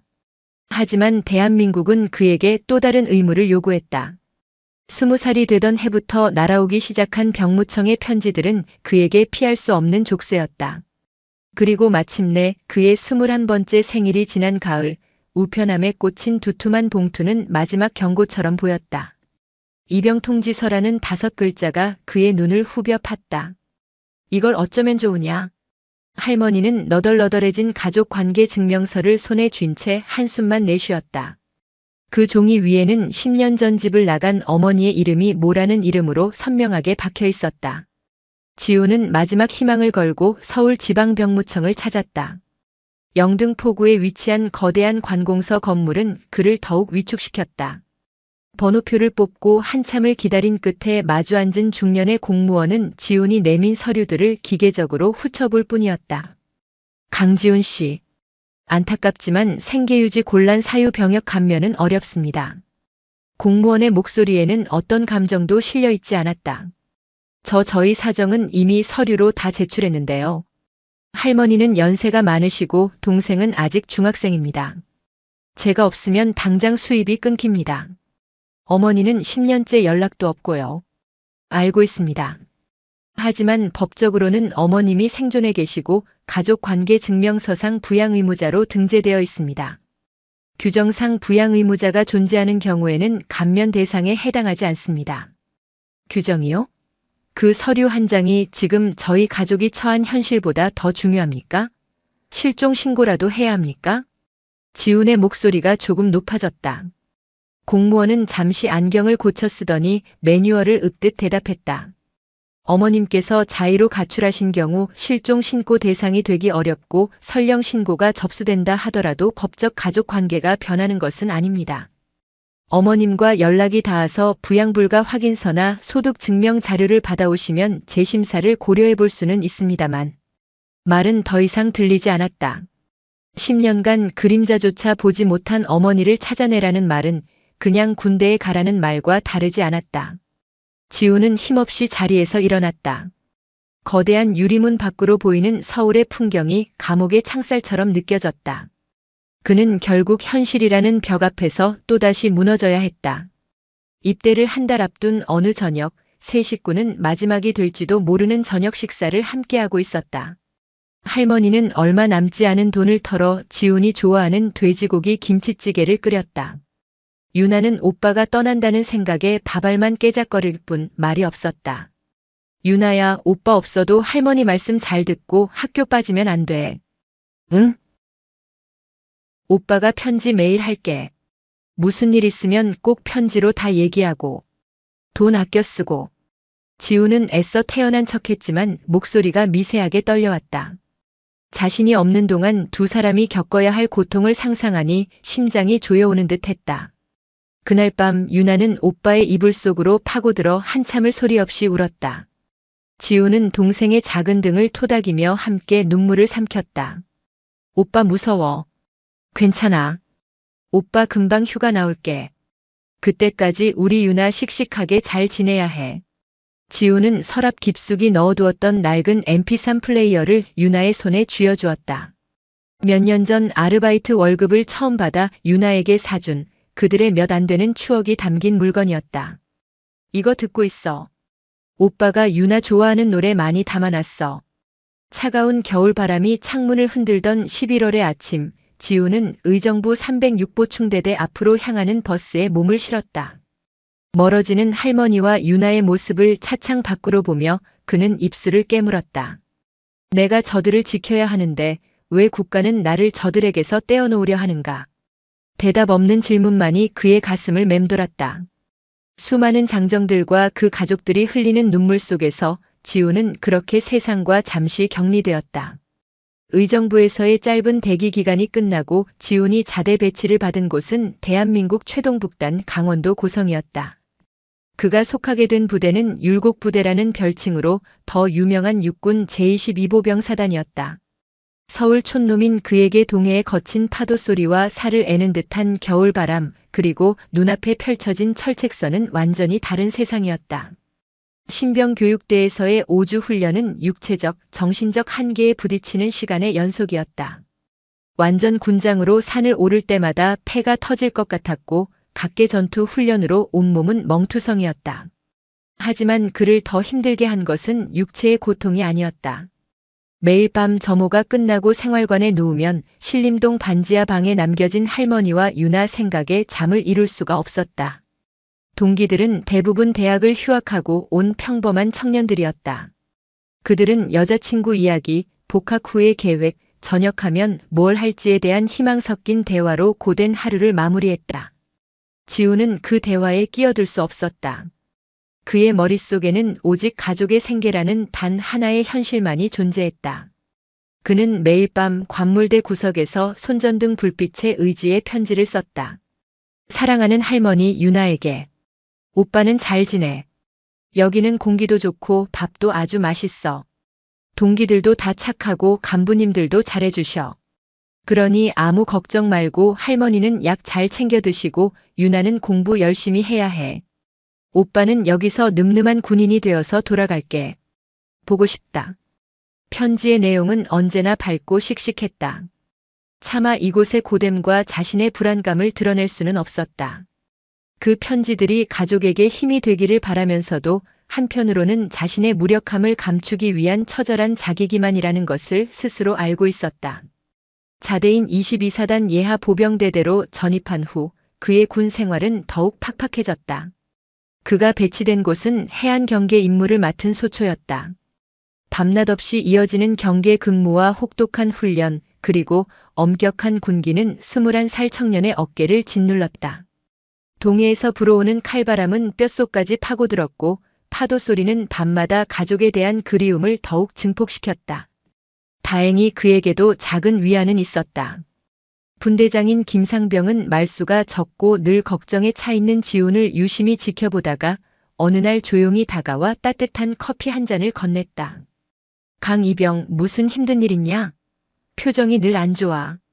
지훈은 처음에는 망설였지만 김상병의 진심 어린 눈빛에 조금씩 자신의 사정을 털어놓았다. 이야기를 들은 김상병은 말없이 그의 어깨를 두드려 주었다. 그 후로 김상병은 훈련 중에 지훈을 더 챙겨주거나 가끔 PX에서 먹을 것을 사주며 그를 격려해 주었다. 작은 배려였지만 지훈에게는 얼어붙은 마음을 녹여주는 온기처럼 느껴졌다. 부대의 경례 구호인 충성을 외칠 때마다 그는 자신이 누구에게 충성하고 무엇을 지키기 위해 이곳에 서 있는지 되묻곤 했다. 국가인가 아니면 그 국가가 외면한 자신의 가족인가. 한편 지훈이 떠난 신림동의 반지하 방에는 혹독한 겨울이 찾아오고 있었다. 지훈이 입대 전에 남기고 간 얼마 안 되는 돈은 할머니의 병원비와 생활비로 금세 바닥을 드러냈다. 박순자 할머니는 지훈에게 짐이 되고 싶지 않아 아픈 허리를 이끌고 폐지를 줍기 시작했다. 새벽 찬 공기를 맞으며 동네를 돌고 무거운 리어카를 끄는 것은 70 넘은 노인에게는 고문에 가까운 일이었다. 유나는 그런 할머니의 모습을 보며 속으로 눈물을 삼켰다. 오빠의 빈자리는 생각보다 훨씬 컸다. 집안의 모든 어둠과 추위가 자신을 덮치는 것 같았다. 학교를 마치고 돌아오면 싸늘한 방 안에서 홀로 할머니를 기다리는 시간이 가장 견디기 힘들었다. 친구들이 학원에 가고 가족들과 저녁을 먹는 평범한 일상이 유나에게는 꿈 같은 이야기였다. 비극은 어느 비오는 늦가을 오후에 찾아왔다. 폐지를 가득 실은 리어카를 끌고 가파른 골목길을 내려오던 박순자 할머니는 빗물에 젖은 낙엽을 밟고 그대로 미끄러졌다. 악! 하는 비명과 함께 옆으로 넘어지면서 엉덩이 쪽에서 뚝 하는 끔찍한 소리가 났다. 극심한 고통에 정신을 차릴 수가 없었다. 지나가던 동네 주민이 그를 발견하고 119에 신고하기까지 할머니는 차가운 빗속에 한참을 방치되어 있었다. 구급차가 도착한 곳은 집에서 가까운 보라매병원이었다. 검사 결과는 고관절 골절. 당장 수술을 해야 하지만 보호자의 동의가 필요했다. 학교를 마치고 집으로 돌아온 유나는 할머니가 보이지 않자 불안감에 휩싸였다. 저녁이 되어도 할머니가 돌아오지 않자 유나는 울먹이며 동네를 헤맸다. 결국 이웃 아주머니를 통해 할머니가 병원에 입원했다는 소식을 듣게 되었다. 응급실 침대에 누워 고통에 신음하는 할머니의 모습을 본 순간 유나의 세상은 완전히 무너져 내렸다. 의사와 간호사는 13살 소녀에게 복잡한 의학 용어들을 설명하며 수술 동의서에 서명을 요구했다. 유나는 무엇을 해야 할지 몰라 그저 울기만 했다. 결국 이웃 아주머니가 임시 보호자 역할을 해주어 겨우 수술은 진행될 수 있었다. 하지만 이제부터가 진짜 시작이었다. 수술비와 입원비, 그리고 앞으로의 간병 문제까지. 13살 소녀가 감당하기에는 너무나도 거대한 벽이었다. 오빠는 멀리 강원도에 있고 할머니는 병상에 누워 있다. 이제 이 세상에 정말로 혼자 남겨진 것 같았다. 유나는 병원 복도 차가운 의자에 웅크리고 앉아 가방 속에 고이 넣어두었던 지훈의 편지를 꺼내 읽었다. 오빠는 잘 지내니 걱정 마라는 글자가 눈물에 번져 희미하게 흘러내렸다. 그 순간 유나의 작은 머릿속에 하나의 생각만이 선명하게 떠올랐다. 오빠를 만나러 가야 해. 할머니의 수술은 무사히 끝났지만 유나의 시간은 잿빛으로 멈춰버렸다. 낮에는 학교에 갔지만 수업 내용은 전혀 귀에 들어오지 않았다. 머릿속은 온통 병원비 걱정과 혼자라는 두려움으로 가득 차 있었다. 학교가 끝나면 곧장 보라매병원으로 달려가 할머니 곁을 지켰다.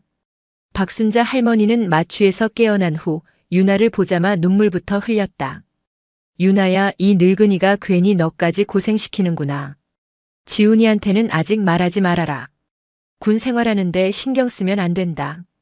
유나는 고개를 끄덕였지만 마음은 천갈래 만갈래로 찢어졌다. 밤이 되면 다시 신림동의 텅 빈 반지하 방으로 돌아와야 했다.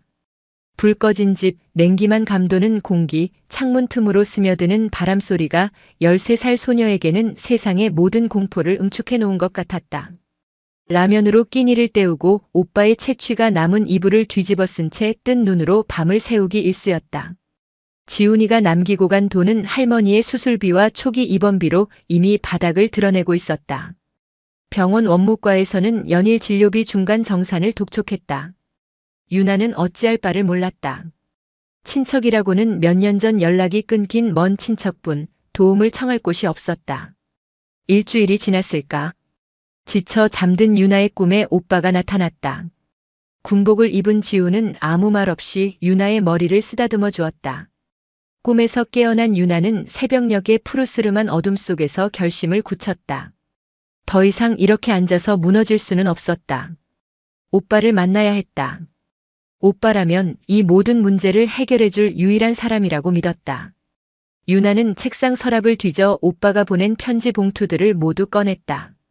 그중 하나의 발신인 주소란에 적힌 글씨를 노트에 꼼꼼히 옮겨 적었다. 강원도 고성군 토성면 552 사서함 XO 육군 제22보병사단 555부대 강지훈 이병. 강원도 고성군이라는 지명이 얼마나 먼 곳인지 그곳까지 가는 길이 얼마나 험난할지 유나는 전혀 알지 못했다. 그저 오빠의 이름 석자만이 유일한 등대처럼 보였다. 그날 밤 유나는 작은 배낭 하나를 꾸렸다. 돼지 저금통을 깨서 나온 꼬깃꼬깃한 지폐와 동전들을 모두 긁어 모으니 57,000원. 그것이 전 재산이었다. 두툼한 외투와 갈아입을 옷까지, 물 한 병, 그리고 오빠의 편지 뭉치를 가방에 챙겨 넣었다. 할머니가 입원해 있는 병원에 들러 잠든 할머니의 곁에 오빠 보고 빨리 올게요. 걱정 마세요라는 짧은 쪽지 하나를 남겨두었다. 새벽 5시. 아직 어둠이 채 가시지 않은 신림동 골목길을 유나는 홀로 걸어 나왔다. 신림역에서 난생 처음 혼자 타는 지하철은 거대한 괴물 같았다. 출근길 인파에 휩쓸려 겨우 2호선에 몸을 실었다. 수많은 어른들 틈에 낀 작은 소녀에게 누구 하나 관심을 갖는 이가 없었다. 유나는 가방끈을 꽉 움켜쥔 채 오빠가 알려준 대로 강변역에서 내렸다. 눈앞에 나타난 동서울 종합터미널의 규모에 유나는 압도당했다. 수많은 행선지 표지판과 분주하게 오가는 사람들. 어디로 가야 할지 몰라 한참을 헤매다 겨우 매표소 창구 앞에 섰다. 어디로 가야 해요? 유나가 내민 노트의 주소를 본 매표소 직원이 의아한 표정을 지었다. 고성? 고성 가는 건 없고 속초로 가야 해. 꼬마야 혼자니? 부모님은 어디 계시고? 오빠 만나러 가요. 군대에 있어요. 직원은 잠시 망설였지만 유나의 절박한 눈빛에 더는 묻지 않고 속초행 버스표 한 장을 내주었다. 오전 8시 30분 출발. 유나는 플랫폼에 정차한 거대한 버스에 올라 창가 자리에 앉았다. 버스가 천천히 터미널을 빠져나가 서울의 익숙한 풍경들이 멀어지자 그제야 덜컥 겁이 났다. 내가 지금 잘하고 있는 걸까? 하지만 이미 버스는 고속도로를 달리고 있었다. 창밖으로 스쳐 지나가는 풍경들이 낯설게만 느껴졌다. 옆자리에 앉은 아주머니가 학생, 어디가? 라고 물었지만 유나는 그냥 강원도요라고 짧게 대답하고는 창밖으로 고개를 돌려버렸다. 혹시라도 울음이 터져 나올까봐 두려웠다. 서울을 출발한 지 2시간 반이 지났을까? 차창밖 풍경은 온통 울긋불긋한 산으로 변해 있었다. 미시령 터널을 지나자 거짓말처럼 푸른 동의 바다가 눈앞에 펼쳐졌다. 그러나 아름다운 풍경을 감상할 여유 따위는 없었다. 버스는 마침내 속초 시외 버스 터미널에 도착했다. 시간은 정오를 막 넘기고 있었다. 서울보다 공기가 훨씬 차가웠다. 여기서부터가 진짜 문제였다. 부대까지는 어떻게 가야 하는지 막막했다. 유나는 터미널 앞에 줄지어 서 있는 택시 중 한 대로 다가갔다. 아저씨, 여기로 가주세요. 유나가 내민 주소를 본 50살쯤 되어 보이는 택시 기사는 고개를 갸웃거렸다. 여긴 22사단 본부인데. 학생이 여긴 어쩐 일이야? 누구 면회 왔어? 네, 오빠요. 오빠가 거기 있어요. 그런데 너 혼자야? 어른들은? 저 혼자예요. 기사는 무언가 사연이 있음을 직감했지만 더 캐묻지 않고 미터기를 눌렀다. 일단 타. 가는 데까지 가보자. 택시는 속초 시내를 빠져나와 북쪽으로 향하는 7번 국도를 달리기 시작했다. 오른쪽으로는 끝없이 펼쳐진 겨울 바다가, 왼쪽으로는 설악산의 장엄한 울산 바위가 스쳐 지나갔다. 아름답지만 어딘지 모르게 스산한 풍경이었다. 택시는 점점 북쪽으로 올라갔고 군사분계선 5km라는 표지판이 보이기 시작했다. 유나의 심장이 점점 빠르게 뛰기 시작했다. 약 30분을 달린 택시는 마침내 율곡부대라는 거대한 글씨가 새겨진 부대 정문 앞에 멈춰섰다. 다 왔다. 저기가 부대 정문이야. 감사합니다. 택시비는 2만 원이 넘게 나왔다. 유나는 가방에서 꼬깃꼬깃한 10,000원짜리 2장과 1,000원짜리 몇 장을 꺼내 건넸다. 이제 남은 돈은 10,000원 남짓. 돌아갈 차비도 없는 상황이었다. 택시가 떠나고 유나는 거대한 부대 정문 앞에 홀로 섰다. 높게 솟은 철조망과 충성이라는 구호, 그리고 총을 맨 채 부동자세로 서 있는 위병들의 모습에 주눅이 들었다. 하지만 여기까지 왔다. 돌아갈 수는 없었다. 유나는 작은 2 주먹을 불끈 쥐고 위병소를 향해 발걸음을 옮겼다. 저기요. 유나의 작은 목소리는 겨울바람에 흩어졌다. 위병소 근무를 서던 이경수 상병은 인기척에 고개를 돌렸다가 자기 눈을 의심했다. 군복과 군용 차량 외에는 좀처럼 볼 일이 없는 부대 정문 앞에 작은 배낭을 맨 어린 소녀가 홀로 서 있었다. 꼬마야, 여긴 어떻게 왔어? 위험한 곳이야. 빨리 돌아가. 이 상병은 당황했지만 일단 규정대로 대응했다. 민간인, 특히 어린아이가 부대 정문까지 혼자 온 경우는 그의 군 생활에서 처음 겪는 일이었다. 저 오빠 만나러 왔어요. 여기 강지훈 이병 있나요? 강지훈 이병? 알긴 아는데 오늘은 평일이라 면회가 안 돼. 면회는 주말에, 그것도 미리 신청해야 하는 거야. 이 상병의 기계적인 답변에 유나의 얼굴이 하얗게 굳었다. 서울에서 이곳까지 그 먼 길을 오직 오빠를 만나겠다는 일념 하나로 달려왔는데 만날 수 없다는 말이 청천벽력처럼 들렸다. 안 된다고요? 저 정말 멀리서 왔어요. 꼭 만나야 해요. 제발요. 유나의 목소리가 울음으로 변하기 시작했다. 그동안 억눌러왔던 모든 서름과 두려움이 한꺼번에 북받쳐 올랐다. 규정이라 어쩔 수 없어. 정말 미안하다. 주말에 다시 와줄래? 옆에 있던 다른 위병도 곤란한 표정으로 거들었다. 그들 역시 앳된 소녀의 모습이 안쓰러웠지만 위병소 근무자는 부대의 첫 번째 방어선이었다. 사사로운 감정으로 규정을 어길 수는 없었다. 싫어요. 저는 오빠 꼭 만나야 한단 말이에요.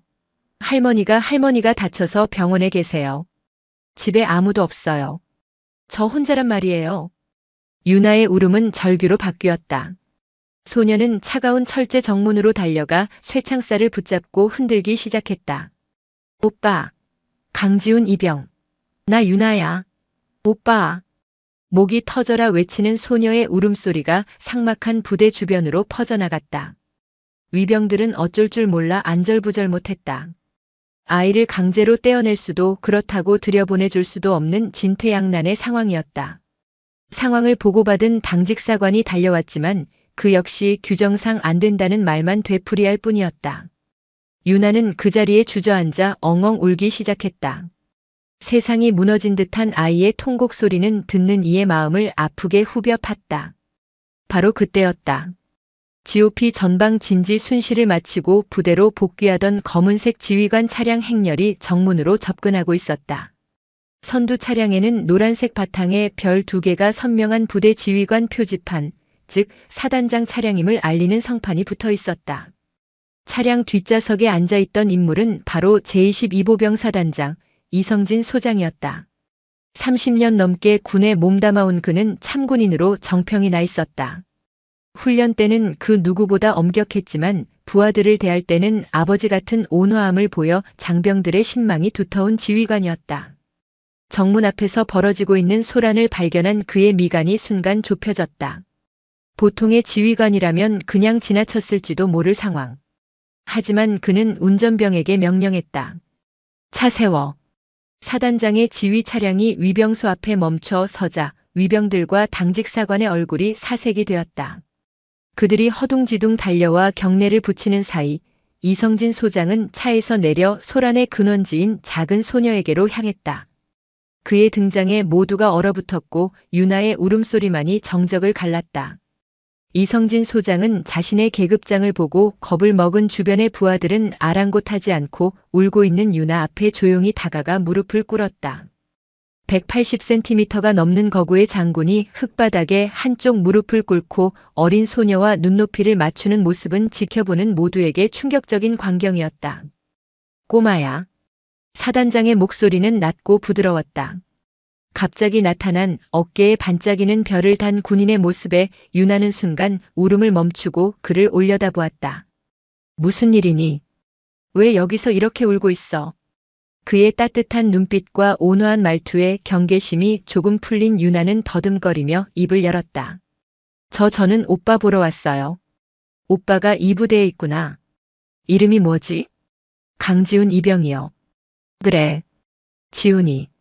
그런데 왜 이렇게 서럽게 울고 있었어? 혹시 누가 못 살게 굴었니? 그 말에 유나의 눈에서 다시 굵은 눈물방울이 뚝뚝 떨어지기 시작했다. 그동안 참아왔던 모든 감정이 한꺼번에 터져나왔다.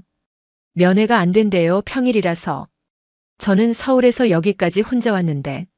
할머니는 병원에 계시고 집에는 아무도 없고 돈도 이제 없는데 오빠를 못 보면 저는 이제 어떻게 해야 할지 모르겠어요. 유나는 울먹이며 가방에서 꼬깃꼬깃해진 편지 뭉치를 꺼내 사단장에게 내밀었다. 이거 오빠가 보낸 편지예요. 오빠도 저희 보고 싶어 해요. 그런데 왜 못 만나요? 제발 만나게 해주세요, 아저씨. 이성진 소장은 유나가 내민 편지들을 받아들었다.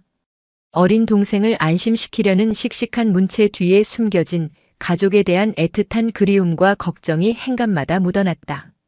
그는 유나의 이야기를 잠자코 끝까지 들어주었다. 아버지의 죽음, 어머니의 가출, 그리고 최근 할머니의 사고까지. 어린 소녀가 감당하기에는 너무나도 버거운 삶의 무게가 그의 가슴을 짓눌렀다. 이야기를 다 들은 사단장은 조용히 일어섰다. 그의 얼굴은 평소의 온화함 대신 차가운 분노로 굳어 있었다. 그는 곁에 서 있던 비서실장에게 나직하지만 단호한 목소리로 명령했다. 지금 당장 강지훈 이병 본부로 데려와. 그리고 이 아이는 내 집무실로 안내해. 따뜻한 것 좀 마시게 하고. 그는 다시 몸을 돌려 굳어있는 당직사관과 위병들을 향해 말했다. 자네들은 나중에 나 좀 보지. 그 한마디에 주변 공기가 얼어붙었다. 사단장의 분노가 어디를 향하고 있는지 모두가 직감할 수 있었다.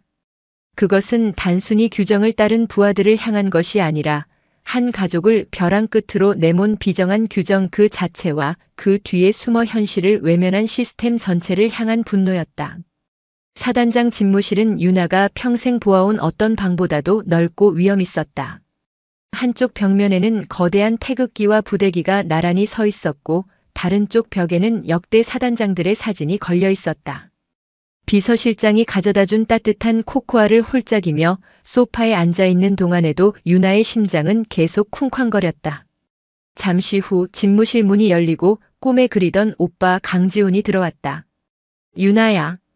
사단장 호출이라는 말에 잔뜩 긴장한 채 달려온 지훈은 집무실 한가운데에 앉아있는 동생의 모습을 보고 그 자리에 얼어붙었다.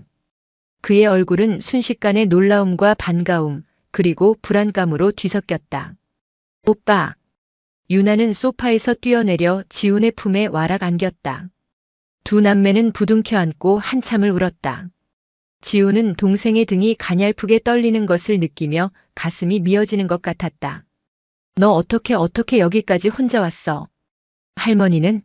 할머니 어디 계셔? 오빠 할머니 다치셨어. 병원에 계셔. 그 순간 지훈은 모든 상황을 파악했다. 자신이 없는 사이 가족에게 끔찍한 일이 벌어졌다는 사실과 그동안 편지로 애써 외면해왔던 불안이 현실이 되었음을 깨달았다. 죄책감과 무력감이 온몸을 덮쳤다. 두 남매의 재회를 말없이 지켜보던 이성진 소장은 책상 위에 인터폰을 들었다. 인사장교와 지훈 이병 소속 대대장, 즉시 내 집무실로 오라고 해.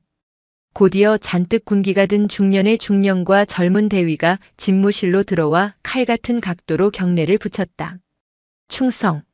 부르셨습니까, 사단장님?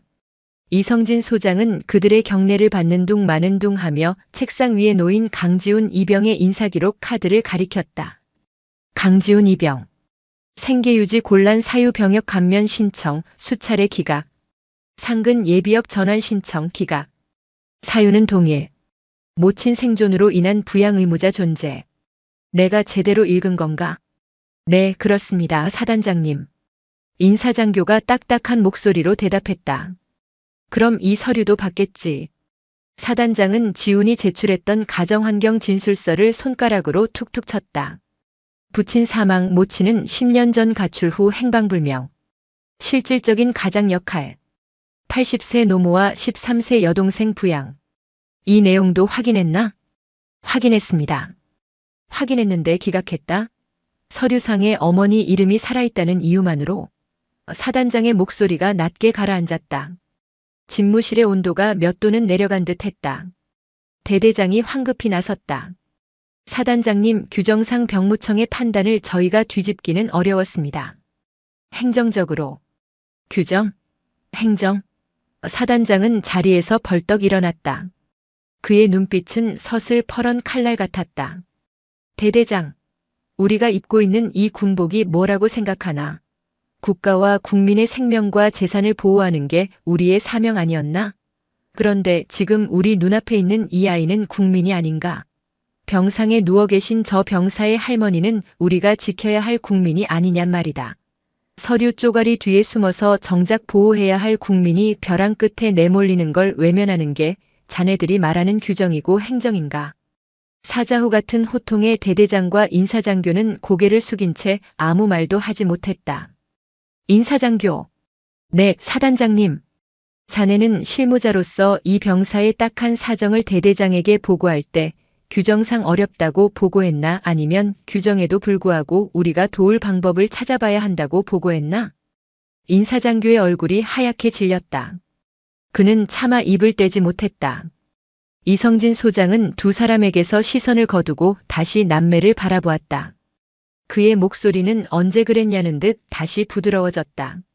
지훈 이병. 이병. 강지훈. 지훈은 반사적으로 허리를 폈다. 고개 들어라. 자네는 아무 잘못 없다. 오히려 우리가 미안하다.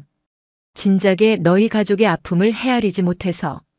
사단장은 다시 책상으로 돌아가 결제 서류 한 장을 꺼내 들었다.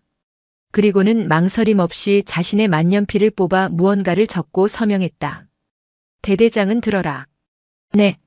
이 시간부로 강지훈 이병의 보직을 상근 예비역으로 전환한다. 이것은 건의나 협조 요청이 아니다. 사단장의 명령이다. 오늘 중으로 모든 행정 절차를 끝내고 내일 아침 동이 트는 대로 이 아이와 함께 집으로 복귀시켜라. 필요한 모든 행정적 지원을 제공하고 가는 길 편하도록 차량도 내줘라. 사단장님, 대대장의 눈이 동그래졌다.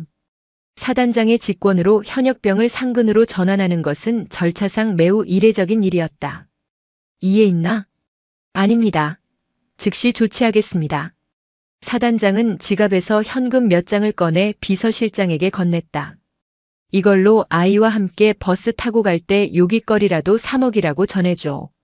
모든 지시를 마친 그는 지훈에게 다가와 어깨를 두드려 주었다.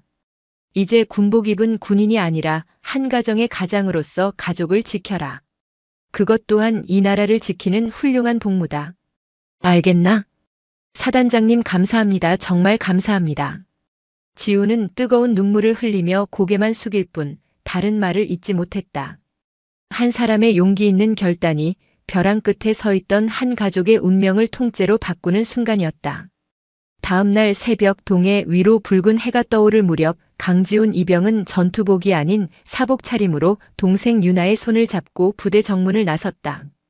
부대에서 내어준 차를 타고 속초 터미널로 향하는 길, 남매는 아무 말 없이 서로의 손을 꼭 잡고 있었다. 어젯밤의 일은 마치 꿈처럼 느껴졌다. 서울로 향하는 버스 안에서 지훈은 창밖을 바라보았다. 불과 이틀 전 동생이 절망을 안고 달려왔던 그 길을 이제는 희망을 안고 돌아가고 있었다. 보라매병원에 도착해 병실 문을 열었을 때 창밖만 하염없이 바라보던 할머니는 두 사람이 함께 있는 모습을 보고는 말을 잇지 못하고 눈물만 흘렸다. 그날 이후 지훈은 신림동 관할 주민센터에서 상근 예비역으로 남은 복무를 하게 되었다. 낮에는 행정 업무를 돕고 저녁에는 다시 아르바이트를 하며 생계를 꾸렸다. 할머니는 무사히 퇴원하여 재활치료를 받기 시작했고 유나는 예전의 밝은 미소를 되찾았다. 삶은 여전히 팍팍하고 고단했다. 하지만 이제 그들의 반지하 방에는 희망이라는 온기가 감돌기 시작했다. 세 식구가 함께 둘러앉아 저녁을 먹는 평범한 일상. 지훈에게는 그것이 그 어떤 것과도 바꿀 수 없는 가장 소중한 행복이었다. 그는 가끔씩 강원도 고성 방향의 하늘을 바라보며 이름도 제대로 기억나지 않는 한 장군의 얼굴을 떠올렸다. 차가운 규정의 벽을 허물고 사람을 바라봐준 그의 따뜻한 결단이 없었다면 지금의 행복은 없었을 것이라고 지훈은 굳게 믿었다. 서류 한 장이 가로막았던 가족의 길이 사람의 온기로 다시 이어지고 있었다. 강지훈의 아침은 더 이상 차가운 기상나팔 소리로 시작되지 않았다. 대신 반지하 방의 작은 창문 틈으로 스며드는 희미한 햇살과 부엌에서 달그락거리는 할머니의 기척이 그의 잠을 깨웠다. 그는 전투복 대신 낡은 면 티셔츠를, 전투화 대신 편안한 운동화를 신고 집을 나섰다. 그의 출근지는 강원도 고성의 살풍경한 위병소가 아니라 걸어서 15분 거리에 있는 신림동 행정복지센터였다. 상근 예비역으로서 그의 주된 임무는 동대본부에서 예비군 자원을 관리하고 행정 서류를 처리하는 일이었다. 처음에는 어색했지만 그는 성실하게 자신의 일을 해냈다. 동대장과 직원들은 그의 딱한 사정을 익히 들어 알고 있었기에 그를 살갑게 대해주었다. 때로는 동네 어르신들의 무거운 짐을 들어드리거나 거동이 불편한 독거노인들에게 구호 물품을 전달하는 일도 그의 몫이었다. 땀 흘려 누군가를 돕는 일은 그에게 큰 보람을 느끼게 했다. 특히 자신처럼 어려운 처지에 놓인 이웃들의 사연을 접할 때면 그는 서류 너머의 삶을 먼저 보려 노력했다. 차가운 규정의 벽 앞에서 좌절했던 자신의 과거를 떠올리며 그는 주어진 권한 안에서 최대한 친절하고 따뜻하게 민원인들을 대했다. 저녁 6시 퇴근이라는 낯선 단어와 함께 행정복지센터를 나선 그의 발걸음은 집이 아닌 편의점으로 향했다. 할머니의 병원비와 생활비를 감당하기 위해 그는 야간 편의점 아르바이트를 시작했다. 밤 10시부터 다음날 새벽 6시까지 이어지는 고된 근무였지만 지훈의 얼굴에는 고성에서의 그늘이 사라지고 건강한 생기가 돌았다. 매일 밤 가족의 얼굴을 보고 잠들 수 있다는 것, 고된 일을 마치고 돌아갈 우리 집이 있다는 사실만으로도 그는 모든 피로를 견딜 수 있었다. 박순자 할머니의 건강은 눈에 띄게 좋아졌다.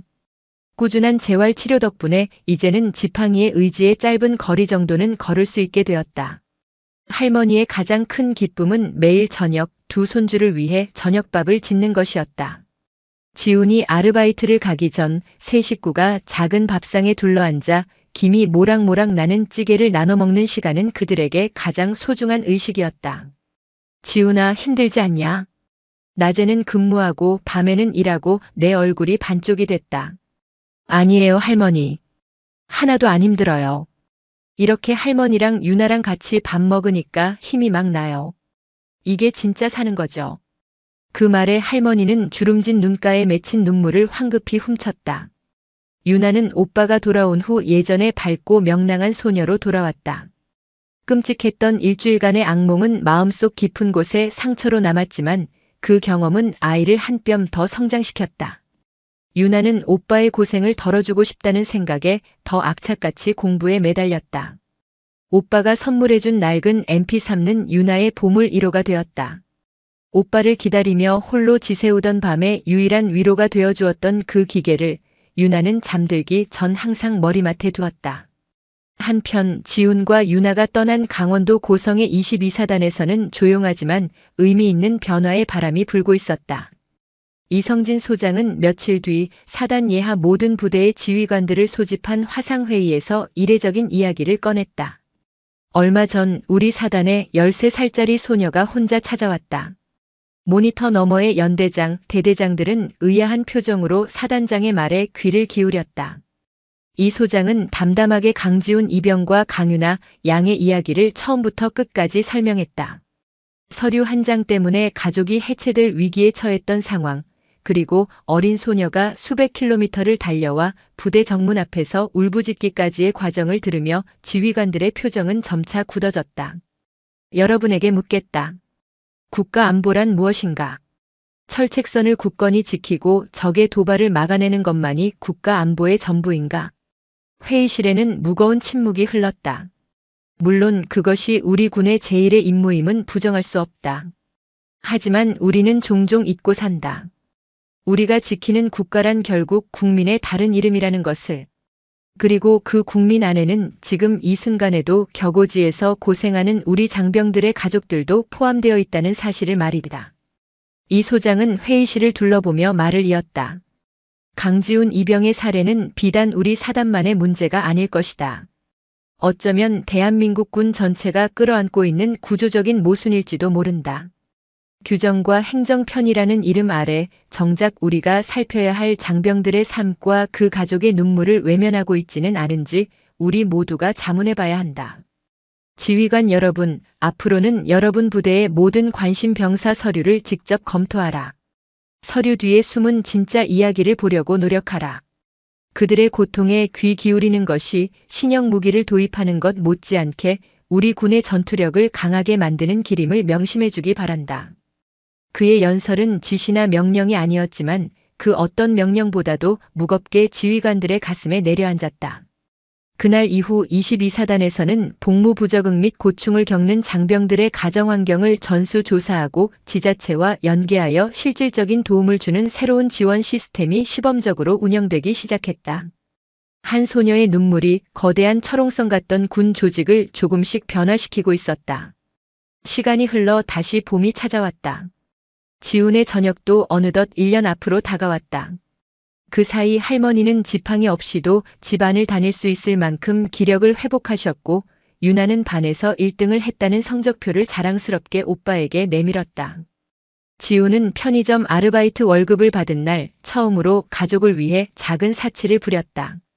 동네 시장에서 갓 튀긴 통닭 한 마리와 작은 조각 케이크를 사들고 집으로 향했다.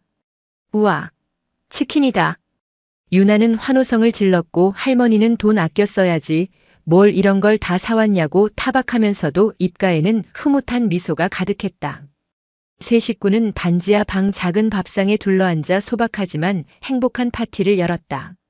촛불 하나가 꽂힌 케이크 앞에서 유나는 두 손을 모으고 소원을 빌었다. 무슨 소원 빌었어? 비밀이야. 말하면 안 이루어져. 유나는 킥킥거리며 대답했지만 그 소원이 무엇일지는 모두가 짐작할 수 있었다. 지금처럼 우리 가족 행복하게 해주세요. 그날 밤 모두가 잠든 후 지우는 오랜만에 책상에 앉아 편지를 썼다. 수신이는 강원도 고성의 이성진 소장이었다. 그는 지난 1년간의 감사함과 다시 찾은 가족의 행복에 대해 꾹꾹 눌러 담았다. 어쩌면 이 편지는 붙이지 못할지도 몰랐다. 하지만 그는 자신의 삶을 바꿔준 그 은혜를 어떻게든 표현하고 싶었다. 사단장님께 안녕하십니까? 저는 작년 사단장님의 배려로 상근 예비역으로 전환되었던 강지훈입니다. 덕분에 저희 가족은 다시 함께 웃을 수 있게 되었습니다. 사단장님께서 제게 가족을 지키는 것 또한 훌륭한 복무라고 하셨던 말씀을 지금도 가슴에 새기고 있습니다. 남은 복무 기간 동안 성실히 임무를 완수하고 전역 후에는 사회에 꼭 필요한 사람이 되어 사단장님께서 베풀어 주신 은혜에 보답하겠습니다. 항상 건강하십시오. 충성. 편지를 다 쓴 지우는 창문을 열었다. 신림동의 밤하늘은 서울의 불빛에 가려져 별 하나 보이지 않았지만 그의 마음속에는 그 어느 때보다 밝은 희망의 별들이 가득했다. 지독하게 길고 어두웠던 터널의 끝에서 그의 가족은 마침내 따뜻한 빛을 마주하고 있었다. 세월은 묵묵히 흘러 상처를 꿰매고 희망을 틔웠다. 강지훈이 전역한 지 3년, 그가 26살의 청년이 된 어느 화창한 가을날이었다. 신림동의 가파른 언덕에 위치한 한 종합사회복지관, 상담실이라는 팻말이 붙은 작은 사무실에서 지우는 한 아이와 마주 앉아 있었다. 삼촌, 그래서 우리 아빠는 언제 와요? 아이는 얼마 전 사고로 아버지를 잃고 홀어머니와 함께 힘겹게 살아가는 꼬마였다. 지우는 아이의 눈높이에 맞춰 몸을 낮추고 과거 누군가 자신에게 그랬듯 부드러운 목소리로 말했다. 아빠는 하늘나라에서 아주 중요한 일을 하고 계셔서 바쁘신가 봐. 대신 삼촌이 그리고 여기 있는 좋은 이모들이 우리 오이 씩씩하게 잘 크는지 지켜봐 줄게. 힘들 때마다 언제든 와서 얘기해줘. 그는 이제 사회복지사 강지훈이었다. 상근 예비역으로 복무하며 겪었던 경험들은 그의 삶의 방향을 완전히 바꾸어 놓았다.